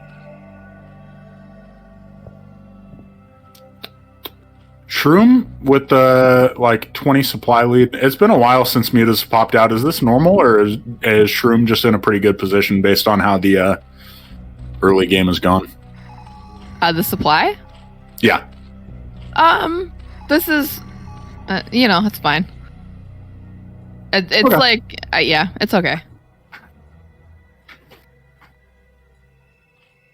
Makes sense. Yeah, he lost some drones to the initial push, so that wasn't great. But Terran also threw some units. Yeah, its supply counter is a little bit different in ZVT than it even is in CVP, in my opinion. So it's yeah. Like you've said a couple times, the Zerg just wants to build as many units as the Terran forces them to make. So it's not exactly like you're trying super hard to... It's not like you're super worried if you're down in supply. Yeah, it really depends on the style you're playing too. Definitely if you're going for a macro game, it's you're spending as much gas as Terran makes you until you can get an Ultralisk, and then you can spend all of your gas on Ultralisks. So in situations where you're playing a little bit more aggressively, it's a little bit different because you're more interested in doing damage with your units. But definitely if you're playing that 4 base into Ultra style, it's the fewer Defilers and Lurkers that Terran forces you to make actually is better for you, as long as you don't die in the process of not making enough units. It's yeah, because then you have more gas banked and you can get more Ultralisks at right when your tech finishes and your upgrades finish, right? Because that's when you can really have map control against Zerg. I don't know about this just attacking headlong into bio. I mean, he does have a lot of mutas. And wow, actually cleaned that up. Oh my gosh. I think he had more mutas than I thought he had.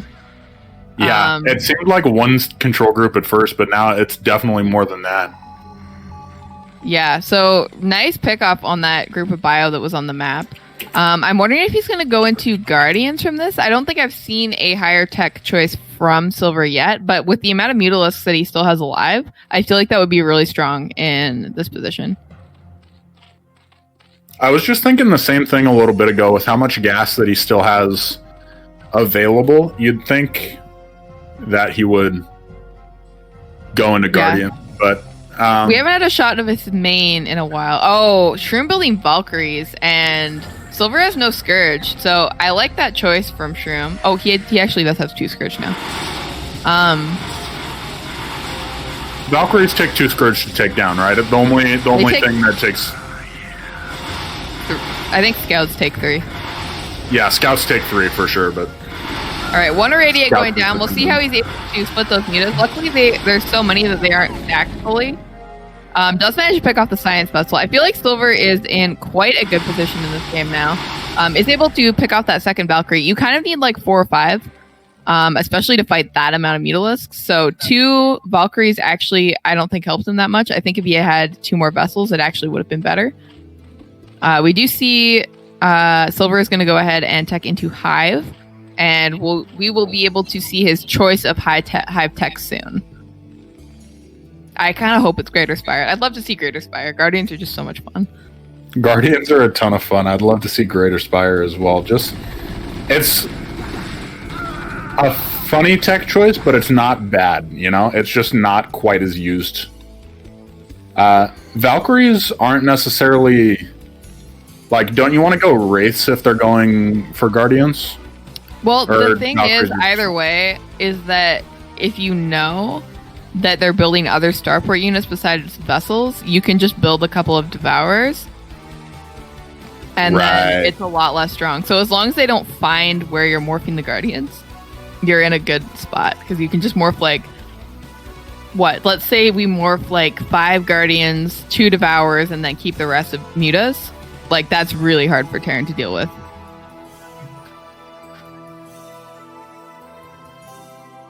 Soul Silver looking like he has ideas of taking a 4th, possibly. He's got that drone up there. We do have this mass muta style going in, taking out that Valkyrie. Couple more coming on the way with a lot of Marines, though. All right, we do see double upgrades from Zerg. Very low drone count in general. You can see that Silver is very low on minerals. He does have a lot of mutas. I think he should counterattack the main right now. I actually really wish he would do that. But looks like he's just going to attack into this again. I think this is a terrible decision from Silver. Oh, yeah. The muta's just melting to that Marine Medic and Valkyrie. This is just like too high numbers of Marines to ever fight with mass mutas. Just no matter what you do, it's just going to get shredded. Marines pretty strong. Marines pretty strong. Yeah, and I'm not even sure what his tech choice is for Hive still here. I mean, this is the point right now that you should be attacking with the mutas. Like, I just don't think there's any way that you can hold this. But, I mean... Yeah, GG. Okay, Silver taps out. Yeah, I think that the play here was actually to counterattack the main with the Mutalisks. Yeah, that makes a lot of sense. At the very least, buy yourself some time to transition into whatever your Hive choice was going to be. But yeah, like you said, there's just no way you can fight that head on. Yeah, I think going into Guardians behind that would have been good. You can send like most of your mutas to their main and then actually just morph the Guardians at home. And then like 2 Devourers, and then like, because he just didn't have anything at home in his main. Like, he didn't have that many turrets. So I feel like that would have been a really good play by Zerg. I definitely think that he had an edge in that game. Yeah, he seemed like he was in a pretty good position for a while. And to be honest with you, just as far as the general series go, I was not expecting Whyimnoob to be jumping out to an early lead like this. I was a lot more worried about the other way around, Silver jumping out to an early lead and never letting go of it. So Whyimnoob showing some really strong games so far. Yeah, he's definitely seems to have worked very hard on his kind of like anti-all-in play. So that's good. He's playing safe and he's surviving, and he's able to get that critical mass of units and really punish Zerg for not having very good follow-ups. All right, and with that, I guess we're going to jump into our 5th match, which is going to be Overwatch, another blue map. On this blue map, we do have a blue Zerg player, Silver in the upper left. And we have our red Terran player Shroom in the bottom right. So blue map, blue Zerg. Good sign, right? Good sign. Good sign. Let's go Zerg. Let's go Zerg. We'll see if Silver can start to work his way back into this. Definitely a 4-1 seems a lot worse than even 3-1. Like, obviously 3-2 would be great. You're right back in the series, but 4-1 just seems like it kind of puts it out of reach for you. Yeah, it's definitely a lot of games. Like, you have to 4-0 after that. And, like, with Silver's style specifically, I feel like winning a lot of games in a row is not really as attainable because sometimes your all-ins just aren't going to work, right? Right. So I feel like it has to be, it's not like he's going to figure out the other player that's cheesing and then be able to 4-0 him. Like, there's nothing to figure out here. He's kind of playing really aggressively. So I feel like you kind of have to trade games when you're playing that style. And it's like more difficult to expect to win a whole bunch of games in a row at the end. I don't know. No, I'm totally with you. It's like, it's a little bit harder to, wait, okay. This is really smart, actually. He's hiding the drone, waiting for this SCV to come in, so that way he can put down his hatchery uncontested. Yeah, nice play there by Silver. The engineering bay block on 2-player maps for the hatchery can be really annoying. And of course, Silver's gone pool first a couple games here. I think we've seen like an overpool a couple times. So Shroom definitely is scared of that and needs to get into the main and scout it. So that he's not like tempted to wait and block the hatchery because he's not 100% sure that it's coming, you know? Yeah, I'm with you. So we do see Shroom going for the wall off here. So there's the possibility always, of course, that he could go mech behind this. Oh, this is just such a good drone. Is he going to get this kill? Oh my gosh. Oh my gosh. Oh, sick RNG, and he manages to kill the drone.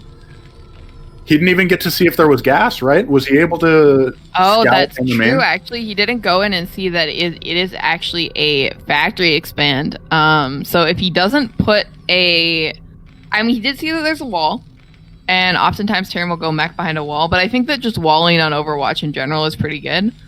So he'll have to check this command center timing with his Overlord.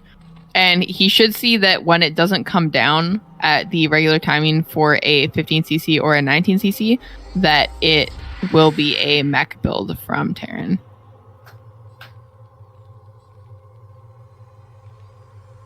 Yeah, and you can see the CC would be coming down right about now if he wasn't going for a factory expand. So Silver should be getting tipped off that it is going to be something funky. And he does throw down the sunken so that vultures can't really run by. All right, good timing for the sunk too. Maybe like slightly early on this big map, you can probably get it. Start the creep colony like 3:45. So he is a little bit more broke than he needs to be in this case. But he did lose his scout, so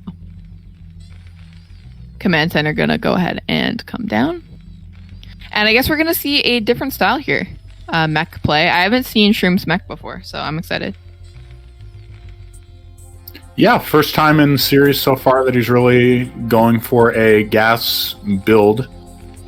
So we'll see if his control with mech is as good as his control with Marine Medic. Yeah, for sure.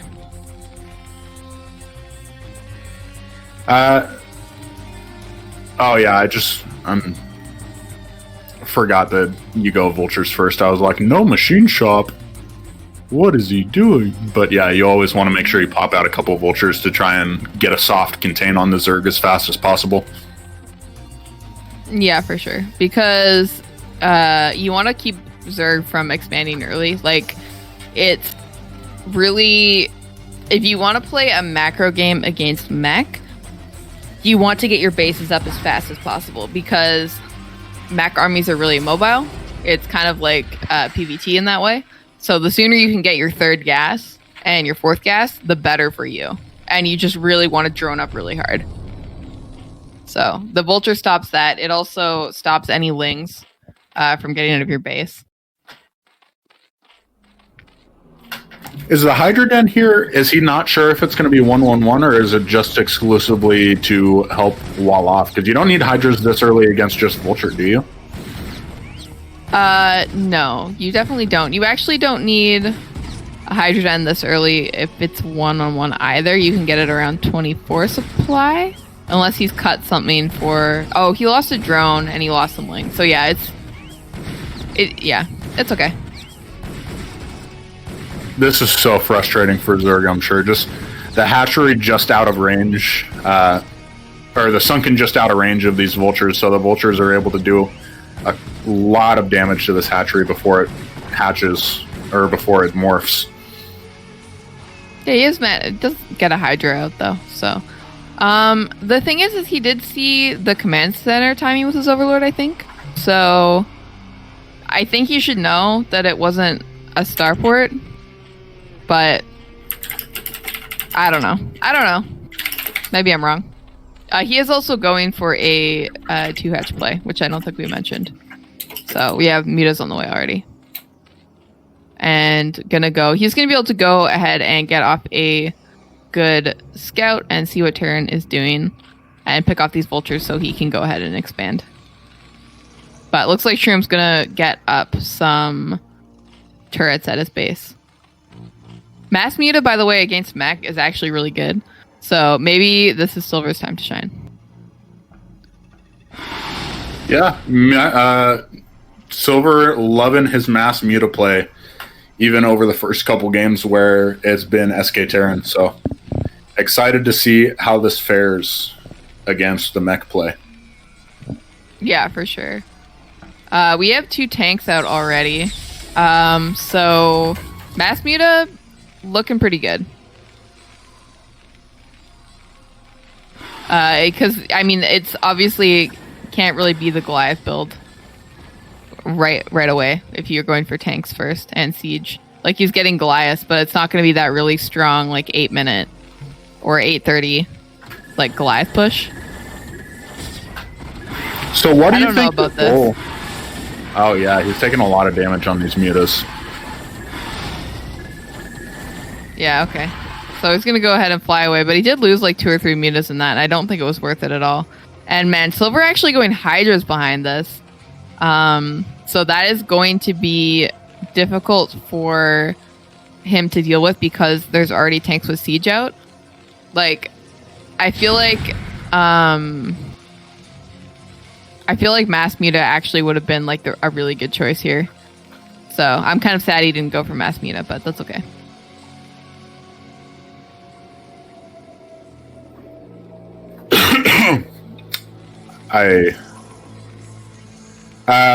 What do you think the ultimate goal is with the faster siege tanks here? Is it just like, obviously you prevent a Hydra bust, yeah, but you kind of sacrifice your timing.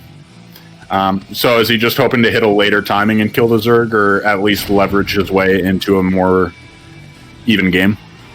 Well, the other thing that Terran might be doing is he might just not be planning on going for a timing push. Maybe he's just planning on taking a 3rd base. Right, okay. Like, you can definitely do that as Terran with mech. Oh, see, this just really isn't it, though. Yeah, you can see... Gosh, Shroom he knows Silver's aggressive. He's playing extremely safe, and it's been paying off for him. Yeah, it really is. Yeah, and Zerg just starting the 3rd base now. So that's like so late. I really don't think he has very many drones. Wasn't really able to do any damage except to himself with any of his attacks so far. So he's really going to need to drone really hard to manage to get into mid game and late game here, if that is his plan.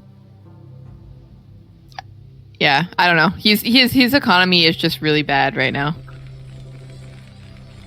Just a series of rough spots for Silver that he's put himself in from the very beginning.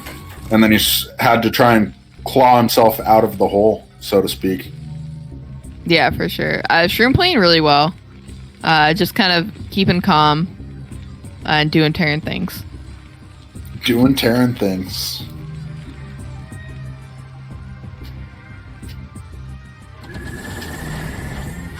I really Alright. gotta watch more of this matchup, man. Gotta learn. I'm This just sitting also here. isn't it. This- Yikes.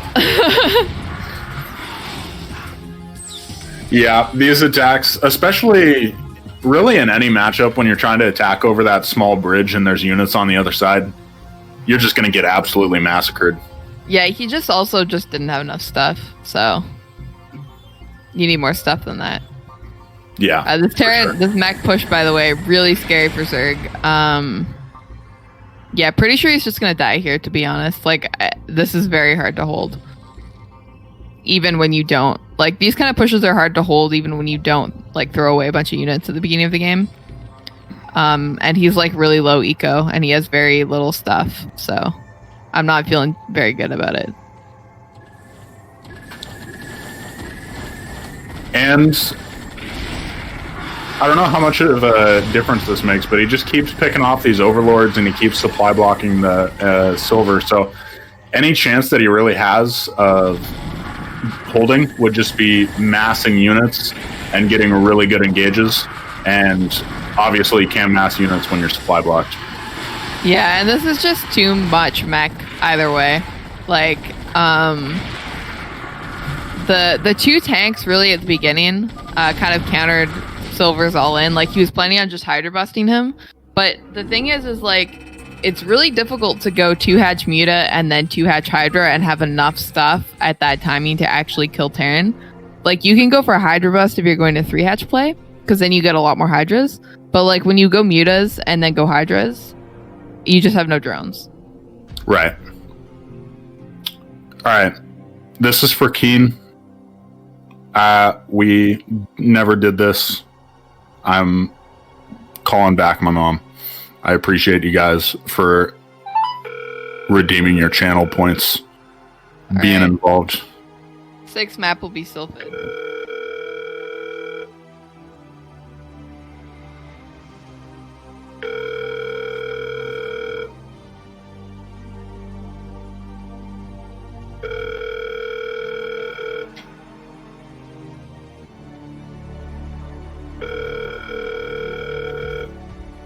Savage. Please leave your message for... Actually does not care. All right. Well, Keen, I'm just going to give you your channel points back. I'm sorry, man. That's rough. That is rough. But if you feel bad about that, at least just know my mom does not care about me. That's the lesson we all learned here today. All right. We've got both players ready. We're going to go into the game real quick here.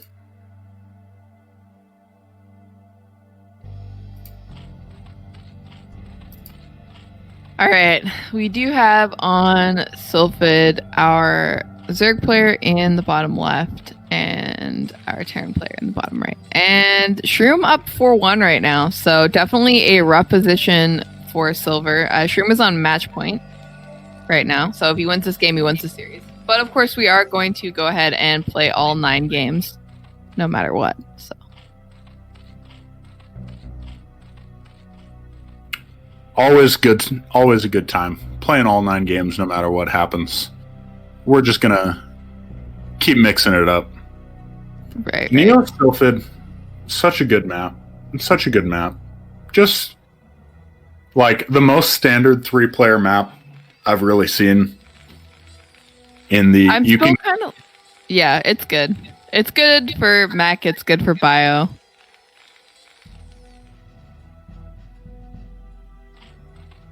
Anyways, I just wanted to talk about Silver's build from the last game again, because it was just, I don't know, it just really confused me. Like, I think he went 2-hatch gas, so that's like, or 2-hatch pool gas, so that's like a 2-hatch Muta. Then he got a 3rd hatch that was like not in his wall, but like really out in the front. And then he also got a Hydroden. And then he also got a Spire. And then he got like no drones. Like I don't know. It just seems a little bit funny. I feel like maybe he hasn't played against mech very much. The classic 2-hatch into 3rd hatch into every tech with no drones. Yeah. Like, I don't know. It just confused me. Like, I don't really know what the plan was there. Now you know how I feel. every TVZ game of my life. But we got silver. Another early drone scout with the extractor trick, trying to sniff anything out, any possible advantages. But Shroom seems perfectly content just to play his game, play real safe, defend any aggression, and then go on to win the game, hopefully. Yeah, that's definitely kind of the style he's playing here. Just don't worry. Get your units up, defend, and then just go kill Zerg. So we do see Silver gonna go ahead and get that gas after his second hatch right again. So 12 pool, 12 hatch, 11 pool, 10 gas. Words are not working very well for me today. Once again, welcome to my world. It's a joy to be here. It's a joy to be here. Yeah. All right, nice drone here. Gonna go ahead and block the SCV, but he doesn't have another drone ready, so yeah, that can happen. So he basically just lost a drone for free. So I don't know about that. When you're playing 2 hatch, you're on low eco anyways. He does manage to take that scout out, just with the drone though. So I actually, and the cancel on the lair. So it looks like he's going to be going Ling speed first. And we'll see what Shroom decides to do. He's going to need a bunker, and he's going to need to repair it quickly in order to fend off this Ling all in here from Silver. All right, he does have a bunker. I don't know about the SimCity, though. I feel like the SimCity on the other maps were better with the bunker a little bit further back. Right, yeah, it's going to be tough to get that quick repair like you were talking about as long as he has this bunker so far out. Right, and Silver's just hiding the Lings, so no SCV is going to scout that just yet, and he's probably just going to build nothing but Lings so far. And we'll see what kind of follow-up he decides to go into this, because I think he left 2 drones on gas. Yeah, and he is going to go... Oh, he actually has 3 drones on gas now. He is going to go into lair. I actually would love to see just like a 2 hatchery lurker follow-up to really fast Ling speed. I think that would be great. Alright, gonna run in with the Lings here. Alright, getting quite a few Marine kills. And gonna go ahead and run into the main. And pick off the SCV, building the second barracks. And able to just kind of get a good scout off on everything that's going on. And gonna try and go ahead and pick off some SCVs. Of course, SCVs are very tanky, so they're much more difficult to pick off with speedlings than like probes. Does manage to pick off 1. We got the Marines chasing him around, but speedlings, of course, super frustrating to deal with. As any Alright, race. just picking off, even a Zerg. Speedlings are they're quick. He does manage to clean him up, though. The question is, of course, was it enough damage? It's seemed frustrating to me, and he did get a good amount of Marine kills, but he only got like 2 or 3 SCVs, right? Yeah, he didn't get that many SCVs. He also didn't commit super hard to Lings. Like we saw, he still went into a... Oh yeah, lurker play. I love this. This makes me happy. 2-hatch lurker is such a great build. You actually, like, as Terran, I think he slowed down the academy a little bit. You need, like, 2 or 3 bunkers and a forward turret to deal with this. Ooh. Like, it's really tough. We could get a W here for our boy Silver with the 2-hatch lurker play.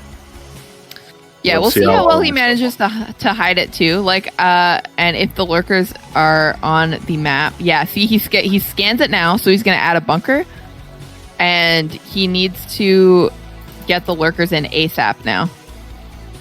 But because he has quite a few drones, so this might actually be like a lurker play into 2-base defiler, because he's not actually being aggressive with them. He's just kind of holding back. Oh, he has a couple on the map. He's got a few, as they say. Yes, yeah, it's not like a super all-in push, though. like as Zerg. Right. Because he right. is defending at home, and like I think his plan is probably to tech into Defiler from this. And we do see Terran getting some units on the map. You actually have to do this against lurker builds. But the backstab is going to be really quite good, I think. Right, and he built that second bunker, but there's actually no units in it. So and he's just running right into the main. Right into the main. And getting these lurkers in this choke is actually really difficult for Terran to deal with. Oh my gosh. How are you supposed to attack into that as Terran? And going to go ahead and put the other lurkers in the mineral line. And this is a very good position for Silver here. He's going to go ahead and try and stim and kill these lurkers. And going to lose almost all of his Marine Medic and not even kill the second one. Yeah. GG is called from Shroom. Nice aggressive play with his lurkers from Silver. That was pretty dirty. That was nice. Well played, though. A nicely executed 2-hatch lurker. And like you said, it wasn't even necessarily all in. He was droning fairly hard. And you had a chance to go into 2-hatch Defiler. Or 2-base Defiler. 2-base Defiler, yeah. All right, so that was our 6th game. So our 7th game is going to be on match point. But before we go into that, we are going to go ahead and take a quick break. Of course, this is a lot of games for our players. So we like to give a little bit of an 8-minute break after game 3 and after game 6 when we do these series. So we will be right back. Do not go away. We have 3 more games here for you guys with Shroom still on match point. Also, I want to shout out my boy Dylan. Just saying. Also, that's it. We'll see you guys after the We'll see you guys after the break. And it looks like we've got another push. We've got medics again. Is he going for optical flare just to be a baller? I really want to see some optical flares. That would be hilarious. I mean, we've already seen it. I know, that would be the second time. That would be the second time this series, folks. In case you missed the first game. Okay, pull back. Okay. All right. Reasonable pullback. He picked off a tank and then saved himself from taking too much damage. Does blind the first observer. And this actually... Just being annoying. He's being annoying, but also since observers come out so late with this build, it's a little bit more effective than the first game. Oh, okay. That makes sense. Again, it's still not like game winning or game losing by any means. Like, it's just mildly annoying for the Protoss. But it is slightly more effective.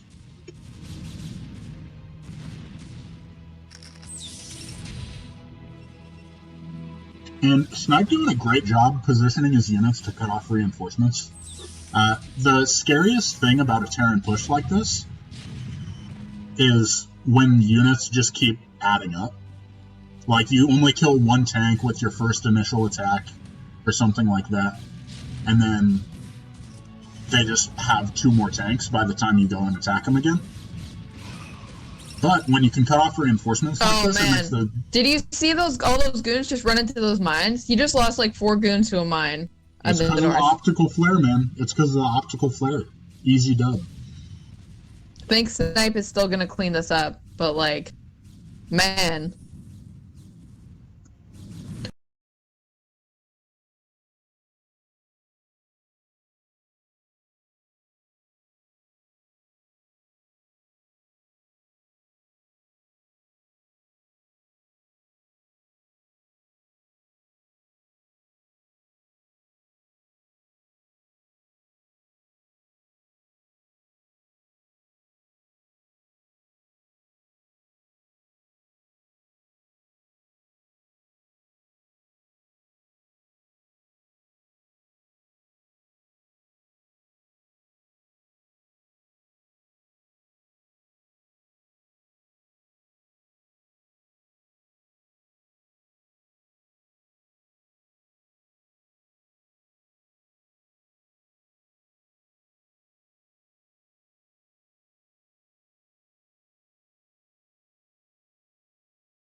And we're back, folks. We got both players ready. We've got match point on match point. Shroom, of course, 1 game away from taking the lead. He's in a 4-2, or taking a victory here. He's got a 4-2 lead as it is. Yeah, 1 game away from taking the lead at 4-2. You know how it'd be, guys. I didn't even say that. I said taking the lead. All right, we're in the game. Would you like to do the player introductions, Least? I'll do it for the one time. In the bottom left, we have repping Soul Clan, our Blue Zerg player, Silver. And in the top right, we have repping Nos, our Red Terran player, Shroom Doom, aka Whyimnoob, aka Always Lose. Yeah, the man's got a lot of AKAs. I must say. You've got to at least have 3 AKAs to be noteworthy in the scene. Let's be honest. If you don't, why even play? So my friend, what are your AKAs? I am not noteworthy in the scene, which is why I have no AKAs. I do have my Smurfs. Yeah, I was gonna say, what about Trash? I thought that was your AKA. Trash, and then I do have a Smurf account called Nexus First, where I only go Nexus First. Which I should really name it Nexus First and then go 9-9 gate every game, but I feel like that's a little bit too obvious. Yeah, that's true. If you like, who's gonna think if it's called Nexus First and you actually just go Nexus First? That's the mind games. I may be pretty dumb, but I do have a certain amount of intelligence. But the thing is with like predictions is when your moves make no logical sense, how are you supposed to predict them? Exactly. That's the play. That's the real play. That is the play. We got Silver with another early scout, so he's just making sure everything's on the up and up. Is that a pretty standard move on 2-player maps to get this early extractor trick scout to make sure you're not getting 8-raxed or something? I mean, he is going 12 hatch, so I think that's why he's doing it. Like, we see every time he goes hatch first, he does the extractor trick scout. I think it's good in series play, especially in a best of 9, because like you do know that you're probably going to get proxied at some point in a best of 9. Like, it's just good sense to mix in some more aggressive play by Terran. Of course, in this case, he seems to be doing pretty well, just kind of defending Zerg's aggression. So I don't know that he's actually going to try something like that. We do see Warpgates pointing out that he did cancel a building. I think it was a supply depot. And I'm not sure Looks why. like it. Yeah. Oh, he's going to wall? Putting the supply depot at the front so he's able to wall off.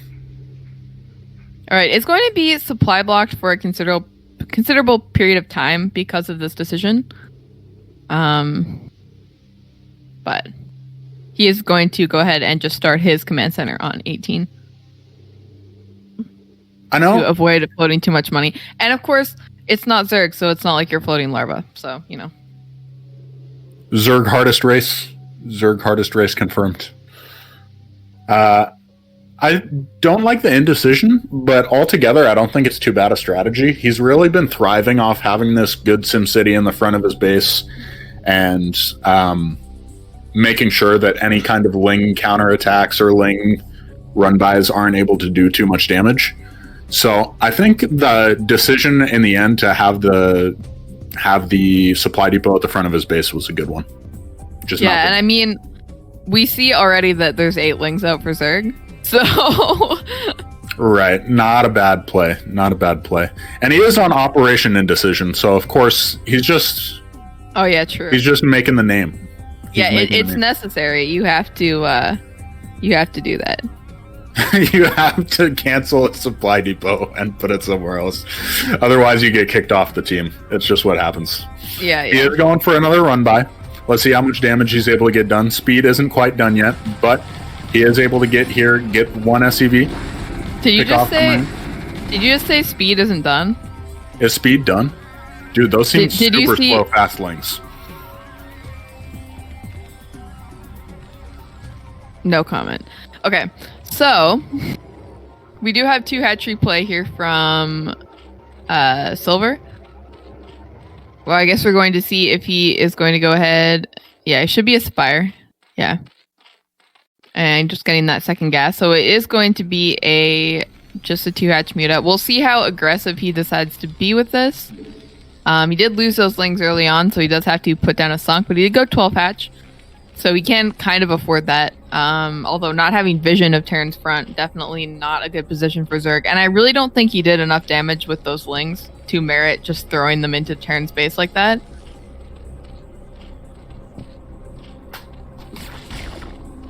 The thing is like, he basically knew what Terran was doing anyways, because he scouted that it was Rax Expand. And if it's Rax Expand and you scout 2-hatch, you basically have to go to Rax Academy. So, like, I don't know. There wasn't really any scouting information to be gained from that. And he didn't really do any damage. So I think overall, just not a good position for Zerg. And this second sunk, when you're going 2-hatch Muta, is really questionable in my opinion. You don't really need it. It's not necessary. You're just hurting your economy for, like, no reason.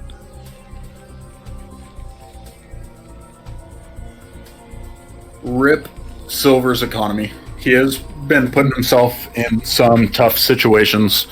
But of course, when you throw away that many lings, it's a little bit tough to keep an eye on exactly what Terran's doing. And if he just goes for some big bust here and you're not prepared for it, it's obviously an insta-loss. Yeah, I mean, it's difficult to be in the dark always, but he did rebuild some lings, so I would have liked to maybe see them at the front a little bit earlier instead of blind building that second sunken.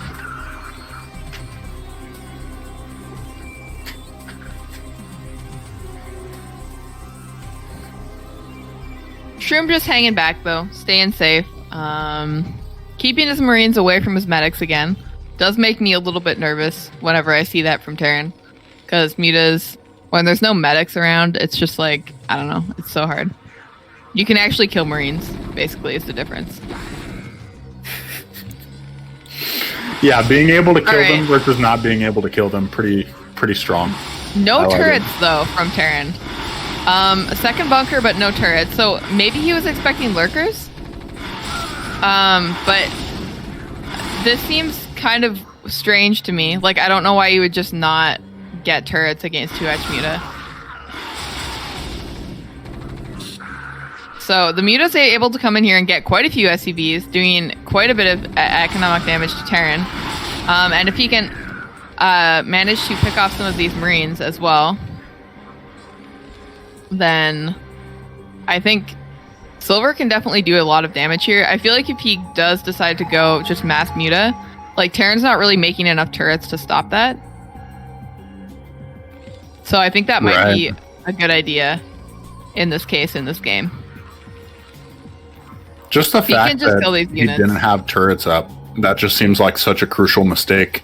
And going mass Muta, like you said, seems like the obvious way to exploit that. And it does look like that's what he's going for. Correct me if I'm wrong. Yeah, tell me that I'm right. Okay. I think that's what he's doing. I would like to see him in there a little bit more with the micro, though. I think he could have denied that second turret from being put up. I'm not really sure what he's doing flying around, like, away from Terran's base. You really want to be, like, in Terran's base with your units, causing them misery at all times. Right. Yeah. So I guess we'll see if he comes here with the micro. Of course, I guess another thing that's worth mentioning is that this is like turn rate 14, I think. So it is a little bit more risky to be in around with your units as Zerg. Because, of course, those that, like, low turn rates are difficult, especially in CBT, but for Zerg in general. Yeah, it can't be understated how brutal lag is, especially for Zerg players when you're trying to mute a micro in this matchup. Super difficult to play in. Yeah, like, I don't know. I don't know about that run by too. Like, I don't think that those mutas did a ton of damage. He didn't lose any. But I really don't think that Silver punished the late turrets from Terran as much as he could have. Alright, we do have the mutas in the main, but we're not looking at them. Okay, there they are.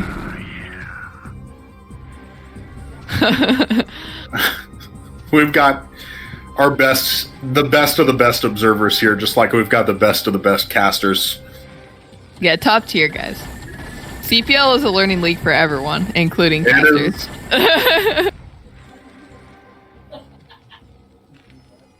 Alright. Silver just building... Oh, looks like he did take a third hatchery at 6 o'clock. So, and looks like he's going into Hive. Because we do have that Queen's Nest down. And the Hydras make me think that he's also going to go ahead and get some lurkers. So, bit of a low eco play, again, from Zerg. Getting kind of all of his tech, all of his gas units up at once. And putting down a lot of Sunkens. I think his willingness to put down Sunks is like really what makes him so broke. Right. He plays it very, very safe. But like when you're going for plays like 2-hatch Muta, you kind of have to be willing to toe the line. Well, you have to recognize the fact that your mutas can do a lot of damage, and that your mutas are able to clean up pushes that Terran might decide to do. Right.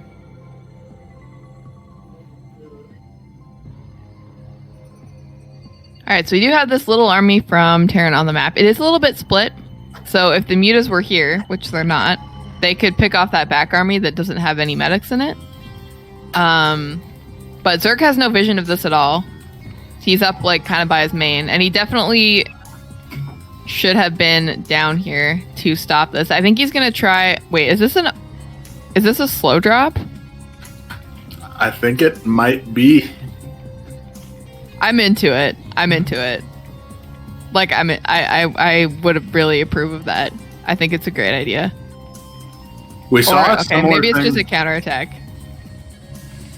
Counterattacks are good too. There are 3 bunkers, but there's no forward turret or SCVs there to repair, and there's still mutas to come in with this. So I think this can be really strong. I hope he just burrows instead of running by, though. Okay, good. Okay, yeah, really nice counterattack from Zerg, and he's gonna go ahead and run into the main. Silver really likes to run into the main. The thing is if you can get on top of the production, it's actually really hard for Terran to deal with. But Right, the other problem is that this counterattack as Zerg's natural can do a lot of damage. He actually doesn't have enough enough sunks to deal with this. Oh man, that forward lurker doing so much damage. Shroom's just not paying attention to it, and he's able to go ahead and basically halt that push entirely into the natural for Zerg. And now he just has lurkers on top of Terran's production, and I don't know how Shroom is going to clean this up. That's so brutal. I can't believe Silver. He's trying his darndest to make a comeback here.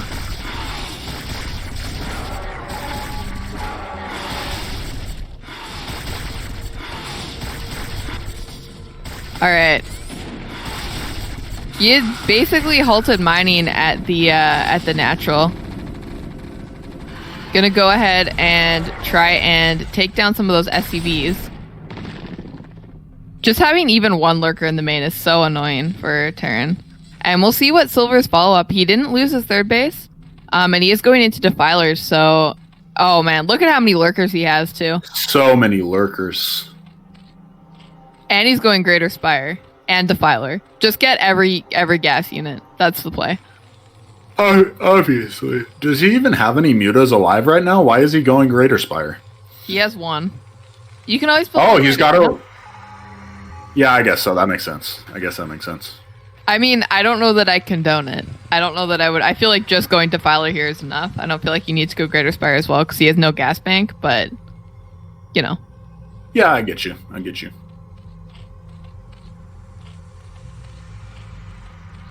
But we'll see where he goes with this. It looks like it's going to be like a follow-up push or counterattack into the natural. I think that is what Silver is going to go for. Either that or just like a bunch of full position lurkers. Shroom really doesn't have enough units to be on the map right now. He's pretty low in units in general. He does Right. have tanks, which is good, but it's not so good against that many lurkers with no bio support. And the And bio's you not just coming on the home map. quite yet. Yeah. All right, actually manages to throw away a lot of those lurkers. And that one Marine actually blocking the lurkers from getting into the main. They're going to go ahead and run by now. Silver really just wanting to get them on top of the production here for Terran, but in the process, they just get really damaged. And he just throws away a lot of his army there. So that actually was really poor decision from Silver. And I think it might allow Shroom to get back in this game and maybe close out the series. Silver going to go ahead and take a hidden 4th base in bottom right. 4 base to 2 if he gets it up, but he does have very little army now that he tried that counterattack and it got cleaned up. So as soon as Shroom scouts this, you can pretty much assume it's going to go down. Yeah, for sure. Zerg really needs to get his Defiler tech out. Like, whatever his Hive tech is that he's going to spend his gas on, he needs to spend it. Because with tanks out, you just can't deal with that with straight Lurkerling. It's really difficult, especially when the tanks are behind bio. Alright, this actually looks like a fake 4th to me. Almost. Like he's going to pretend to take this base. Yeah, and then just cancel as soon as the army shows up. Yeah. We do have the 1 lurker at bottom right to help defend. And we do see 3 defilers on the map here. And we'll see if he's able to get some Darkstorm or some Plagues off in order to kind of defend this. Having the defilers out without link support is really difficult for Zerg. Oh, these is he gonna Spurs get going to come in. vessels? He's going to get both the vessels. Oh, never mind. There were 3. There were 3. I was sick. All right, just kind of running those lurkers into the medic marine, though. Definitely not the greatest decision there by Shroom. And I think he just killed, like, the defilers that were in the bottom. So Silver really needs to get out some more lurker defiler if he's planning on holding this push. And this is just so frustrating as the Zerg player. These tanks sieging down the... These tanks sieging down the mineral line from the low ground, as long as they have vision from these vessels here. Got to be very annoying for Silver. Alright, we do have some more lurkers. He really needs Darkstorm with this, though. Like, okay, he's just going to funnel them out and try and do a backstab, I think. Backstabs are good, but, like, the thing is with a defiler, he can actually just fight this army. So I wish he had a defiler. That's how I feel. I wish he just had 3-3 ultra or 5-3 ultralisks and he was just running over Terran's main. But that's just me. That's just me. I don't know. Alright, gonna go ahead and bring some lurkers in here. Does manage to pick off a little bit of the reinforcements here for Terran, and Zerg doing a nice counterattack in Terran's 3rd base, so not allowing him to take a 3rd. We don't see that on camera, but I see it on the minimap.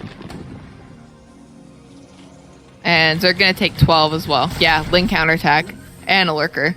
Gonna go ahead and halt that expansion from being taken. At least for the moment.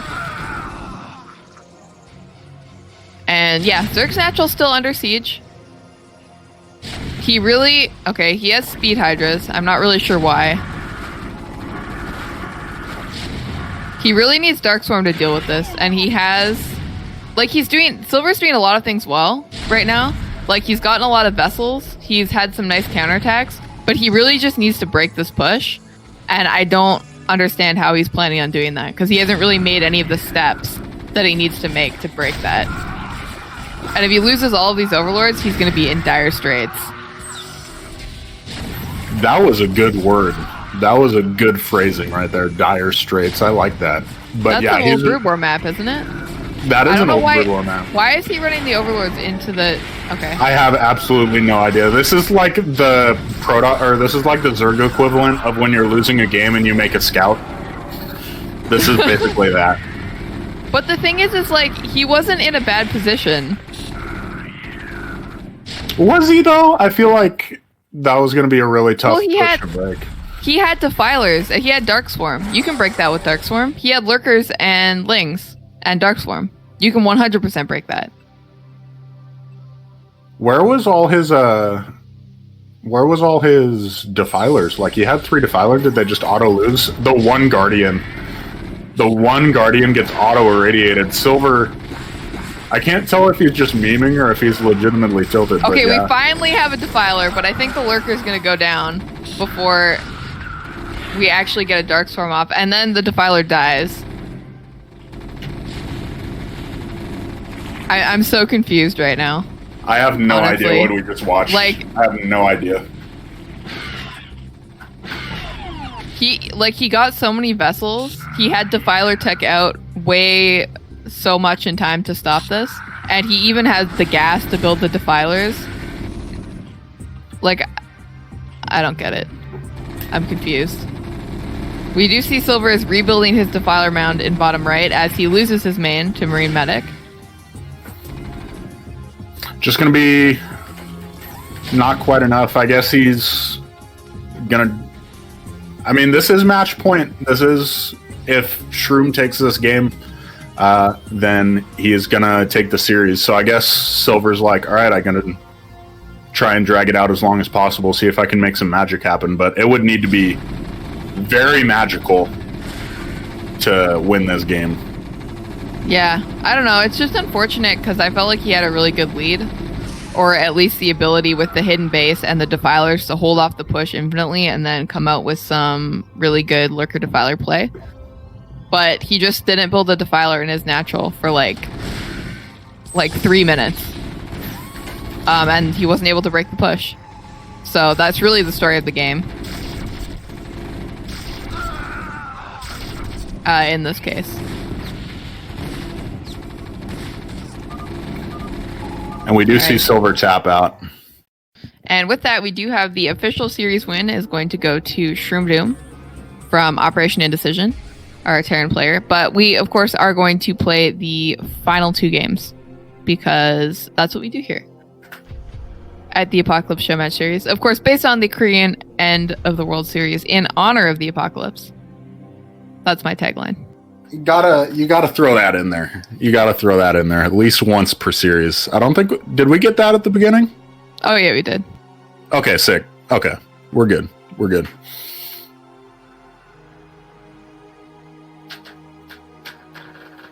All right. Our next map is going to be Escalade. I mean Circuit Breakers. I mean Blockchain. I mean, any gray map, they're all the same. They're all the same, let's be honest. I mean Horizon. We do have Escalade coming at you. Shroom and Silver both ready. Looks like we're going to head right into the game.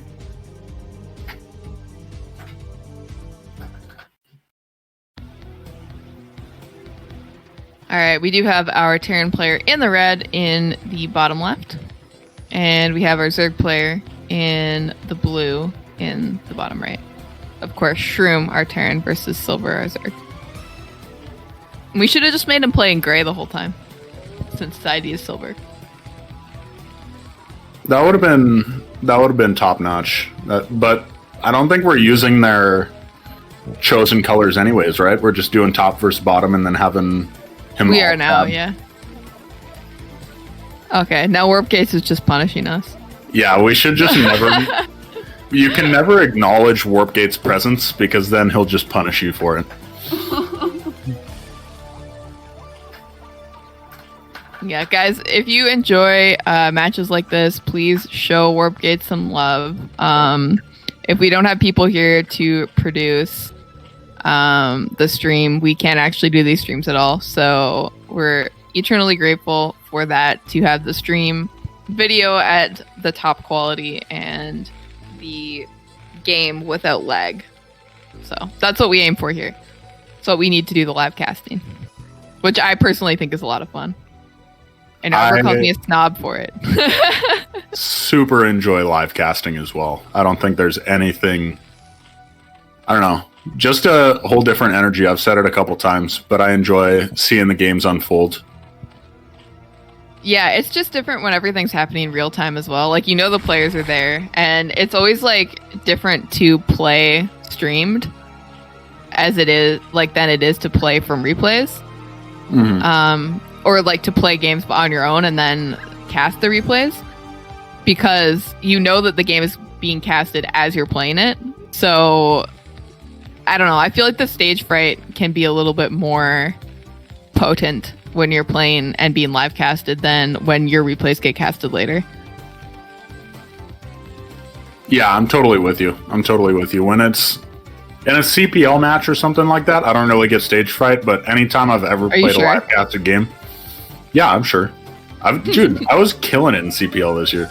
But when it's live casted games, I'm just like not a fan. I still remember Ellie from last that was so fun. Season. We live casted that one. That was like the first live casted CPL game, yeah. And I just had no idea what was going on at any time. And I asked Ellie what the game plan was after the game. And they're just like, I don't know. I just built hatcheries and built hydras, and I was like, okay, that's cool, I guess. I was just spending my money. Exactly. I was like, whatever. Oh, okay. So we were ignoring the game, but we did have an early pull here from Silver, and the SCV block on the ramp, I would say substandard by Shroom. And Ling's in the main. Speedling's in the main. Not ideal. Are they Speedlings though? No, joking. You're right. They're not. They're definitely All right. So, oh man, and doesn't block that Marine. So gonna go ahead and lose both Marines out here. And I feel like I'm not sure what Silver is doing behind this, but I feel like the amount of SCVs that have died, no matter what it is, it should be good. All right, Shroom gonna try and put a bunker down in his main, but Silver is actually getting lair and droning. Like, this was an aggressive, I think it was a 9-pull speed opener. I wasn't watching super closely, which I probably should do. But 9-pull speed. But like, he lost so many SCVs, and Silver didn't actually build that many Lings, and he is teching into lair. So I feel good about this for Zerg, actually. Yeah, definitely a great position for Zerg now.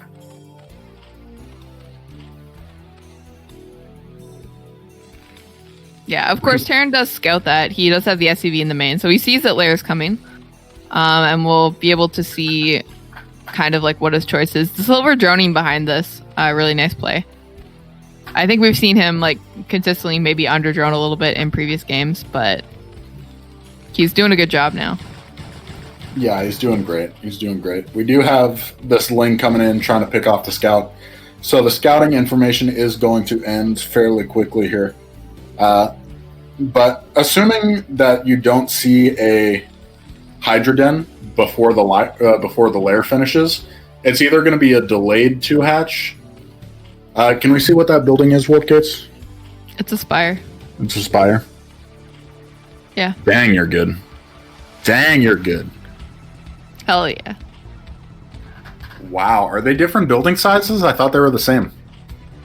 I don't actually know, but he's not going to build a lurker den after the lair finishes. The lair finishes, yeah. Okay, that makes sense. Yeah, I think they're the same size.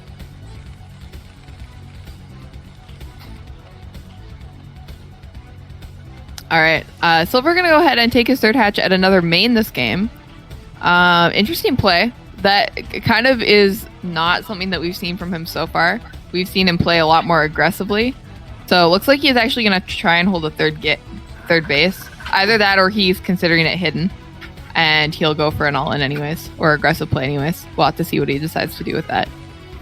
Definitely this command center, like, late. Like, really late. So Zerg should be in a good position keeping on Terran on one base for so long and getting so many SCVs early game.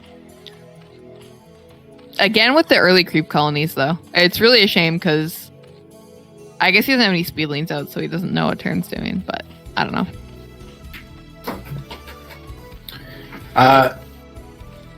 Do you think that Mass Muta, like, he seems to have enjoyed Mass Muta when he's gotten the opportunity to a couple times in this series. Do you think that that is a possibility this game, given how much damage he did with the 9 pool speed? I don't know. He took his third hatch really far away, and he hasn't gotten the gas yet. So I don't know that Mass Muta is going to be incredibly strong here because the rush distance is pretty far. Okay, that makes sense. That doesn't mean that he's not going to do it anyways, because so far my predictions on what Silver's going to do haven't been really that good. He's been shown to be a little bit unpredictable. But yeah, but I mean that's what I would say is that the third hatch is really far away and he hasn't taken the gas, so it's hard to go like really aggressive into mutas. But I almost like want him to and micro them really hard because I feel like Shroom is like super skimping on turrets most of these games against 2H muta.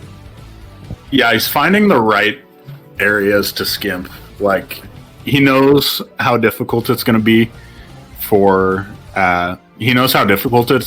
Silver in this like 14 turn rate to actually go for a muta bust. So he's been able to get away with maybe a couple fewer than he would normally. We do see Silver going in here trying to harass with the mutas, but all the turrets do manage to go up, and he takes a decent amount of damage on the mutas. Yeah, the thing is like he can just fight the army here. Like we just saw he sniped the SCV on the academy, which means that stim isn't done for the Marines. So like I feel like he should be in here fighting the Marine medic, but instead he's at home. I guess like when you're ahead, get more ahead. But I feel like in this case, if you can just get like keep picking off Marines, like he doesn't have medics, he doesn't have stim, he doesn't have anything that you need to fight mutas right now.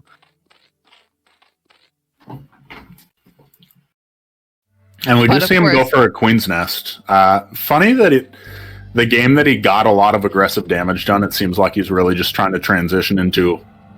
Am I just crazy? He threw down a Queen's Nest, yeah? Yeah, no, he did. At top right. Okay. Top right. Yeah, okay. But yeah, the game that he got a lot of... watching the game? Oh my god. I am watching the game, but I can't trust my own eyes anymore. I can't trust my own eyes after the 9 pool speed thing, dude. I can't do it. Yeah, okay. That's fair. Yeah, I don't know. I'm kind of angry that Shrew managed to live through this, to be honest, as a Zerg player. The best that 9 pool speed like, can go just for... not having an academy for like a year. I don't know. That's frustrating. Oh man, loses 2 mutas. I don't know. Okay, that wasn't... Okay, some questionable muta micro there from Silver. But is going to go ahead and transition. I think he might go for Guardians out of this. I feel like that would be a good play. Does have these sunks at home to help deal with that. And he is keeping building mutas. So I think that would be strong. With that really fast hive. Maybe mutas into like Guardians. Possibly. Oh, he's... Yeah, that's what I just said, man.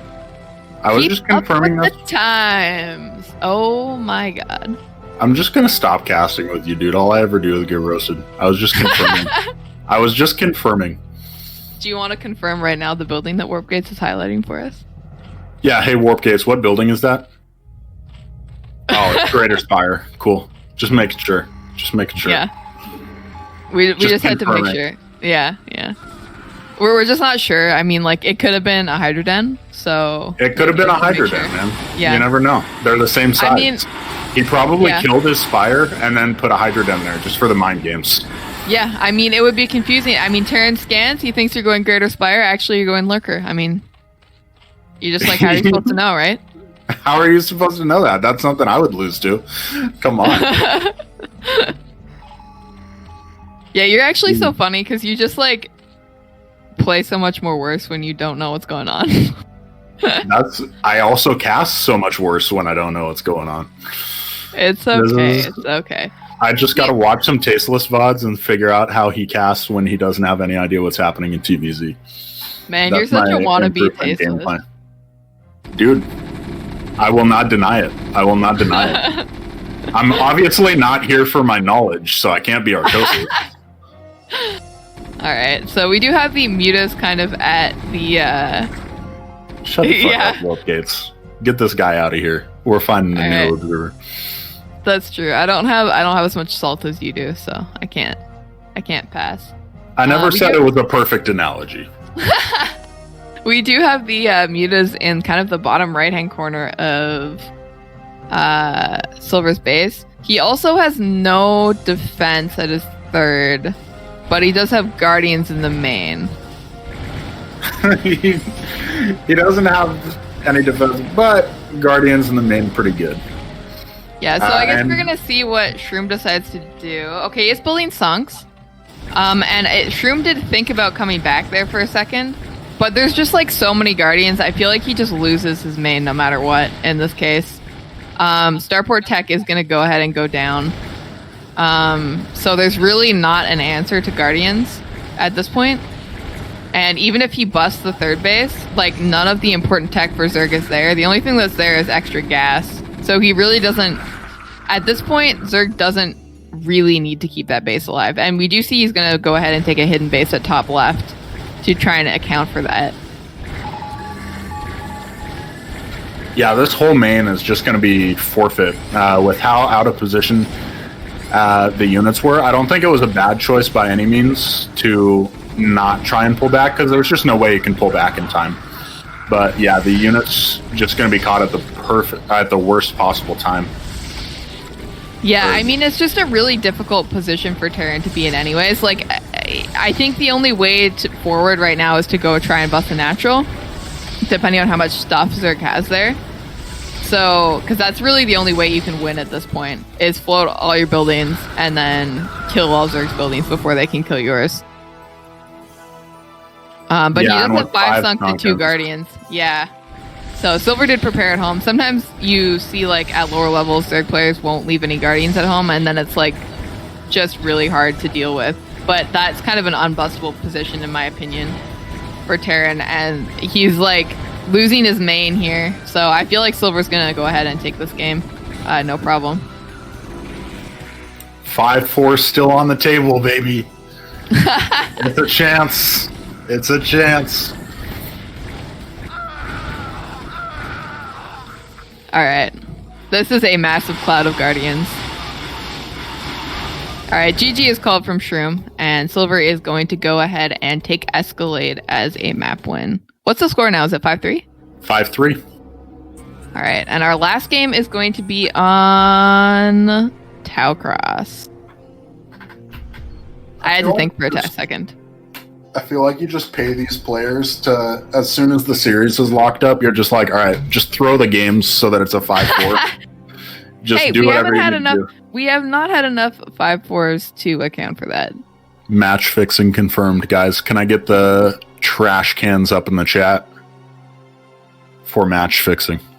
Hey, Stromkarlen and Savior both start with S. They both play Zerg. You can't explain that. You this can't is so explain that. rude. This is so rude. All right, looks like we're gonna go ahead and jump into our last game here on Taucross. Please, would you like to do the honors? I would love to. In the top right corner, we have our Red Terran player reppin' Nos, Shroom Doom, aka Whyimnoob, aka Always Loose. And in the 5 o'clock position, we have our Blue Zerg reppin' Soul, Silver. All And the right. Overlord going in the right direction. Good start on the track to 5-4. Yeah, basically already won. Basically, you can't come back from this. It's just impossible. It's just impossible. You got to make that joke at least Terran, once. what are per you even guy. supposed to do? Imagine free scouting. Can't relate.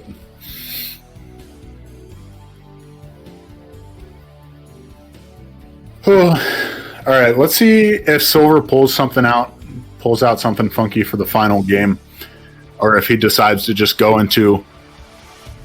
I don't know. You can't really call this play Has he standard, done- but a two-hatch muta, but like more standard two-hatch muta play. I don't know I don't exactly know. what Warp Gates is trying to point out here. Is that a house? That looks like an Age of Empire, like a futuristic house from Age of Empires. I'm not gonna lie. Oh man. All right. I feel like you can't really play normal on Taucross anyways, so I don't know. Right, like if there was a game to play macro, this would not be the game. Yeah, we do have an overpool here from Zerg. So there's going to be an early set of 6-lings, and we'll see how that goes for him.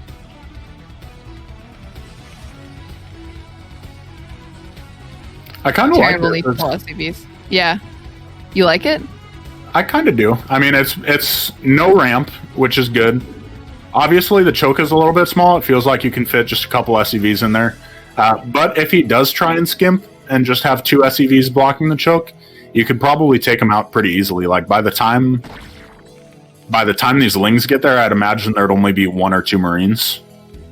So there's a possibility of the break. Anyway. This is so frustrating. Yeah. Shroom thinks he's a freaking Protoss out here. What a douche. All right, Hatchery does manage to go down. And we're going to go ahead and see a gas taken right away by Silver. So this is going to be a 2 Hatchery play. And 1 Ling going to stay behind and harass the SCV while the other 5 Lings go to put some pressure on Terran. But looks like he's just going to go ahead and block his choke, which you can do on Taucross with just 1 building. I take back what I said. I don't like this play at all. I honestly wasn't even listening to what you were saying. The thing... Why I get 0 respect, man? This is disgusting. Yeah, it's true. Well, to be fair, you were just roasting me for match fixing, so... You roast me every cast of every day. How am I supposed to... Wait, it's not tight. What did you say? What did you say? I'm sorry? I think you can block with 1 building on match point or on Taucross. I think you can. He just misplaced it. I'm almost positive that you can. Alright, so he does go for a command center after this with a bunker. Feel like the worst is pretty much over for Shroom, and to be honest, even though it wasn't completely ling tight, I feel like that still ended up pretty good for Shroom. Yeah, that was fine. I would love to see Silver deny scouting and play 2-edge lurker. Honestly, I'd love to see that for the last map. I think he can win with that. I actually think that's his best shot at taking another game. Yeah, I'm with you 100%. That would be a nice way to finish it up. Alright, he's going to go ahead and put down a Sunk. Not going to be in time to stop this SCV scout, but he does have the choke blocked with some lings.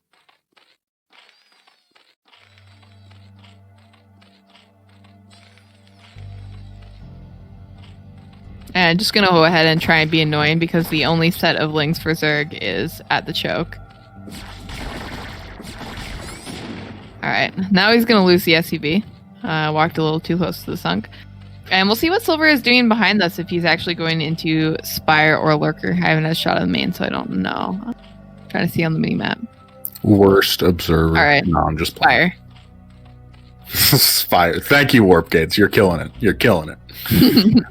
Just so everyone knows. Just so everyone knows. It is indeed a Spire. True. Big facts. Big facts. Okay, me. So 2 racks CAD, and then going into a quick 3rd racks. Okay, I understand that there's a 3rd barracks there. It's still true. I am not... He's actually... Yeah, exactly. Somehow. For once in my life, if I know one thing about the TVZ matchup from my time playing Terran, it is what a 2 racks of CAD build order looks like. Okay, I'll remind you of that. Wait, that might be it. Do you remember that one time, like a really long time ago, where we were watching... KSL, was it KSL qualifiers? And we were all in voice on Elmaster's Discord. And I think it was you and Bibby were arguing over like what 2 racks Academy and what 5 racks plus 1 looks like. Do you remember this at all? I remember this, but I was young and stupid. So I don't even remember what the argument was though. Because I think I said something older was and 2 still racks stupid. Academy and you guys were like, no, it's not. And I was like, what? Wait, I was on the same side as Bibby on this? I have no idea. I don't remember. I just remember, getting in a big fight debating about over what a something. T-Rex Academy was. Yeah. I feel like there's no way I was confident enough in my TVZ. It's possible. You didn't play TVZ. Yeah, I know. I didn't. There's no way I was confident enough to get in an argument about 2-Racks Acad. I remember getting in a fight about something, though. But the mutas are out. At any rate, we got Silver going for overpool into 2-hatch muta. Trying to do some damage here. Decently placed turrets. Gonna be able to fend him off with the Marines right there as well. Yeah, at least for now.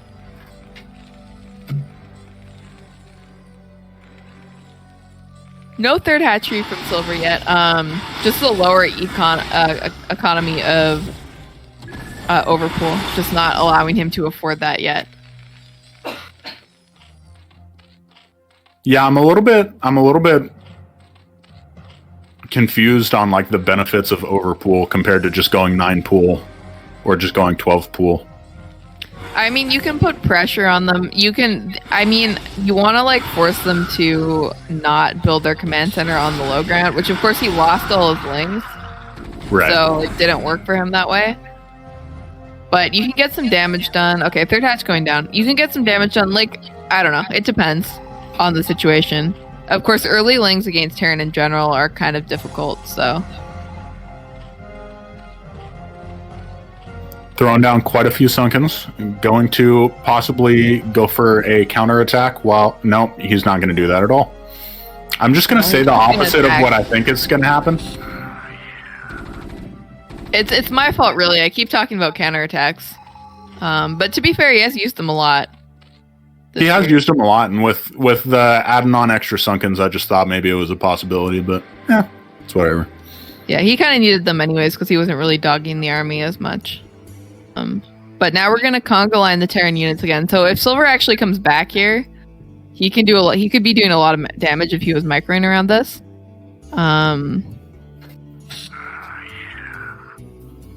Especially when they stim and there's no medics. All right. Yeah, he's really got his medics pretty far away from. Oh, he's got the farthest possible base away from his main, and yet still the SCV's right there to scout. Shroom look like he's just going to go for the bus, but we do have mutas hatching, and there is 4 Sunkens here. Yeah, but this is definitely enough bio to stop this. He definitely needs to bring the other mutas back. This is a really rough position for Silver. Okay, Shroom is going to back off. I think he actually had a chance of busting that. I think if Silver hadn't been doing what he was doing with cutting off reinforcements, like it seems like the mutas were pretty far out, but he was able to cut off reinforcements and then still make it back in time. So I actually think that was a really good play from Silver. There's a turret in the middle of the map. Please take a moment of silence for the turret. The man in the turret just out there to die. He's like, hey guys, do we really need this position? And the commander's just like, shut up, man. This is what I'm telling you. Or maybe he's a deserter. He's just hoping that he will go unnoticed and survive. Yeah, that's the real play. That's the real play. All right, that being said, Silver did manage to clean up that push, and I feel like that is a good position for Zerg. Whenever you clean up like a group of bio on the map, you should be feeling pretty good about your life as a Zerg player. And he is able to kind of fight those Marines that are in the main away from medics again, and go ahead and put the main under siege. Still no medics, and no kind of Marine force here that can really stand up to this amount of mutas. So after taking out the few turrets that Shroom had placed in the mirror line, I think he's kind of in a rough position this game. Yeah, rough position to say the least. His main seems pretty... He's on top of the production. His main seems like it's in a lot of trouble. Yeah, so we're going to come in here and just kind of like sit over the production of Terran. We did see he went double starport, but if he can just take out these 2 remaining turrets that are in the main, the mutas basically have free reign to do whatever they want. And Shroom just isn't going to be able to get any more units out. Like, he's bringing his SCVs back, but he has nothing to protect them with. Match fix. Hey. Corrupt People's League, CPL. Leave me alone. Leave me alone, never. Never. Rude. Never. You know, your comebacks are not nearly as strong as your insults. I just want to tell you that. Oh my gosh, did you see those Mutilus kills? We've got like 12 on one, 8 on another, 5 on another. Yeah, they've killed a ton of SCVs, and they've also killed a ton of Marines. Yeah, I don't really know what Shroom's plan is here, to be honest. He's kind of broke. Not baroque, but just broke. As in poor. As in, he has no money. Yes. I understand. Okay, good. Just wanted to make sure. Just wanted to make sure. I don't think... I agree with Warp Gates on this. No one... You're clearly a music student. Sometimes it's just worth it, okay?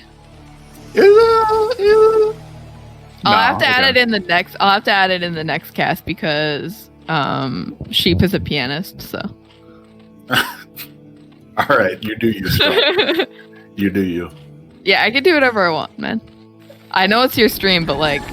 You're the reason the viewers are here, so. Yeah, so like. That makes sense. I mean, really. Let's be honest.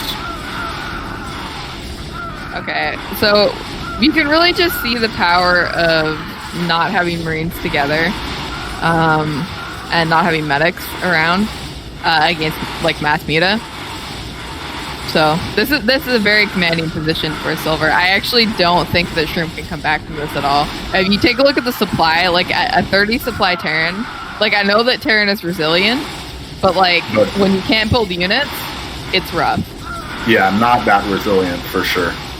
Yeah, it's like the one position that Zerg can be in. All right, yeah, GG is called. Nice couple of last game wins there from Silver. So that does finish our series at a 5-4 win for Shroom. Or Shroom Doom. Shroom Doom. So yeah, really nice series overall by both players. Definitely some interesting strategies from Silver. And turns out that Shroom was just able to hold enough of the all-ins that he was able to get the win. Yeah, and it's a good thing too. Like we saw Silver come on strong the last couple games, so just barely able to either he was able to squeak it out. Get the wins he needed to before Silver really started to come into his own in the last few games. Right, So, and I think we're gonna try and get. Like, I'm going to ask Shroom if he wants to come in for an interview. He was complaining about his mic earlier, so I don't know if he's going to come. Maybe... Here. Can one of you guys do it? My keyboard isn't plugged in. All right, I got you. Thank you. Hope you guys enjoyed that series, by the way. I know we have been gone for a while. But we're back now, and we have some more stuff going on this week. So be sure to tune in. We do have a masterclass from Cryok on Wednesday at 1 p.m. EDT. So it's actually also going to be on Least stream because he's doing the stream for us. And I think we have Shroom on the call. Hello? We just need Shroom.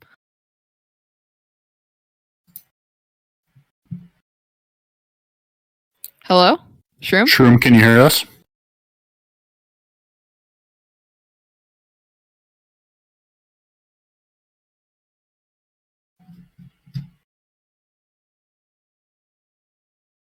No, we can't hear you, unfortunately.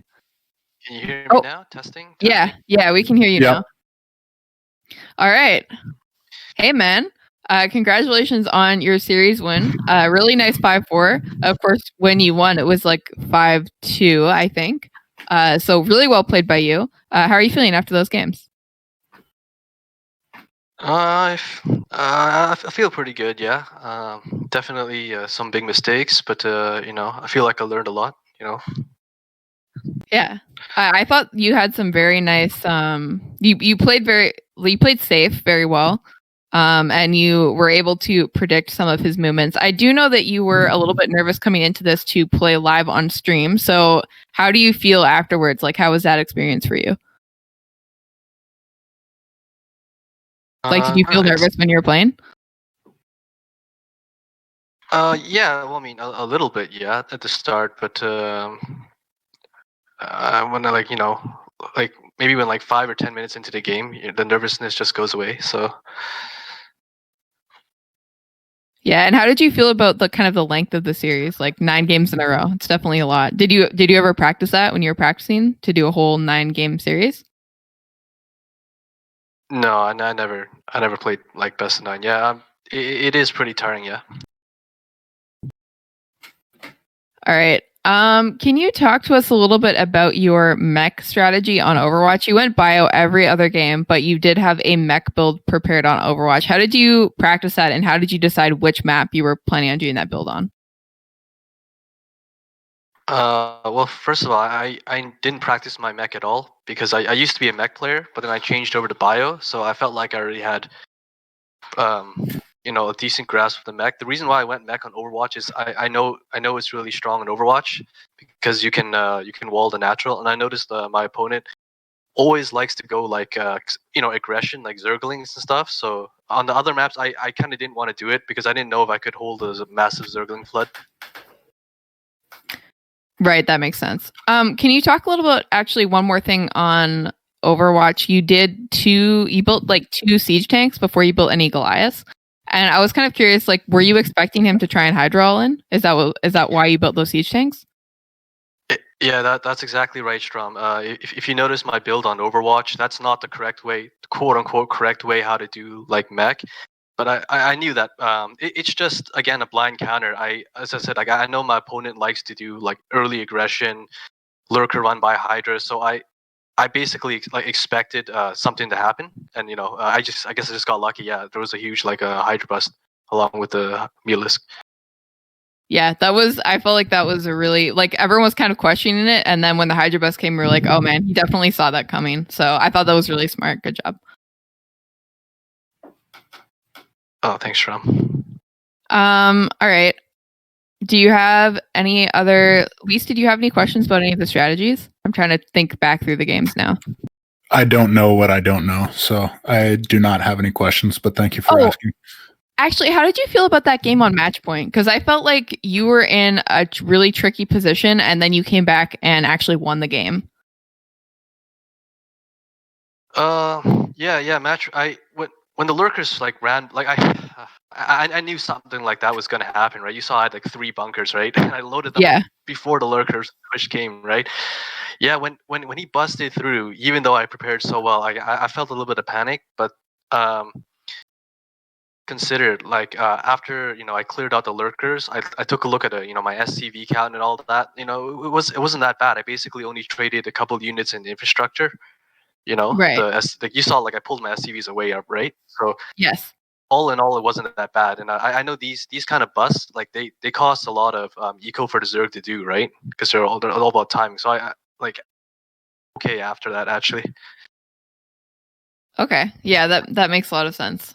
All right. I just want to give you one more chance because you started to shout out your practice partners in the pre-interview, but we had a little bit of difficulty with the mic. So do you want to just let us know? Because I know you've been practicing with a lot of Zerg players, like who you've been practicing with.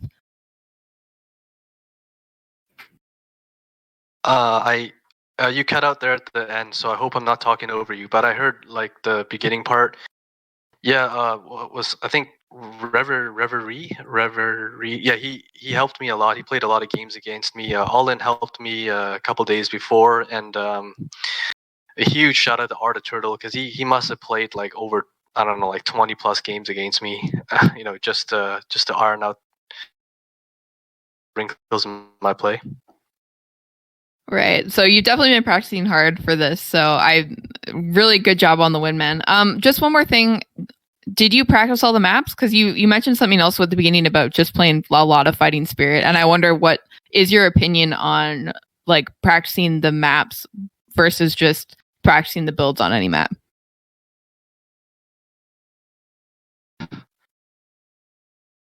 I think okay. Well, I'm not at a level where like if I really okay, I get practicing on different maps. Yeah, they obviously help you on the map, right?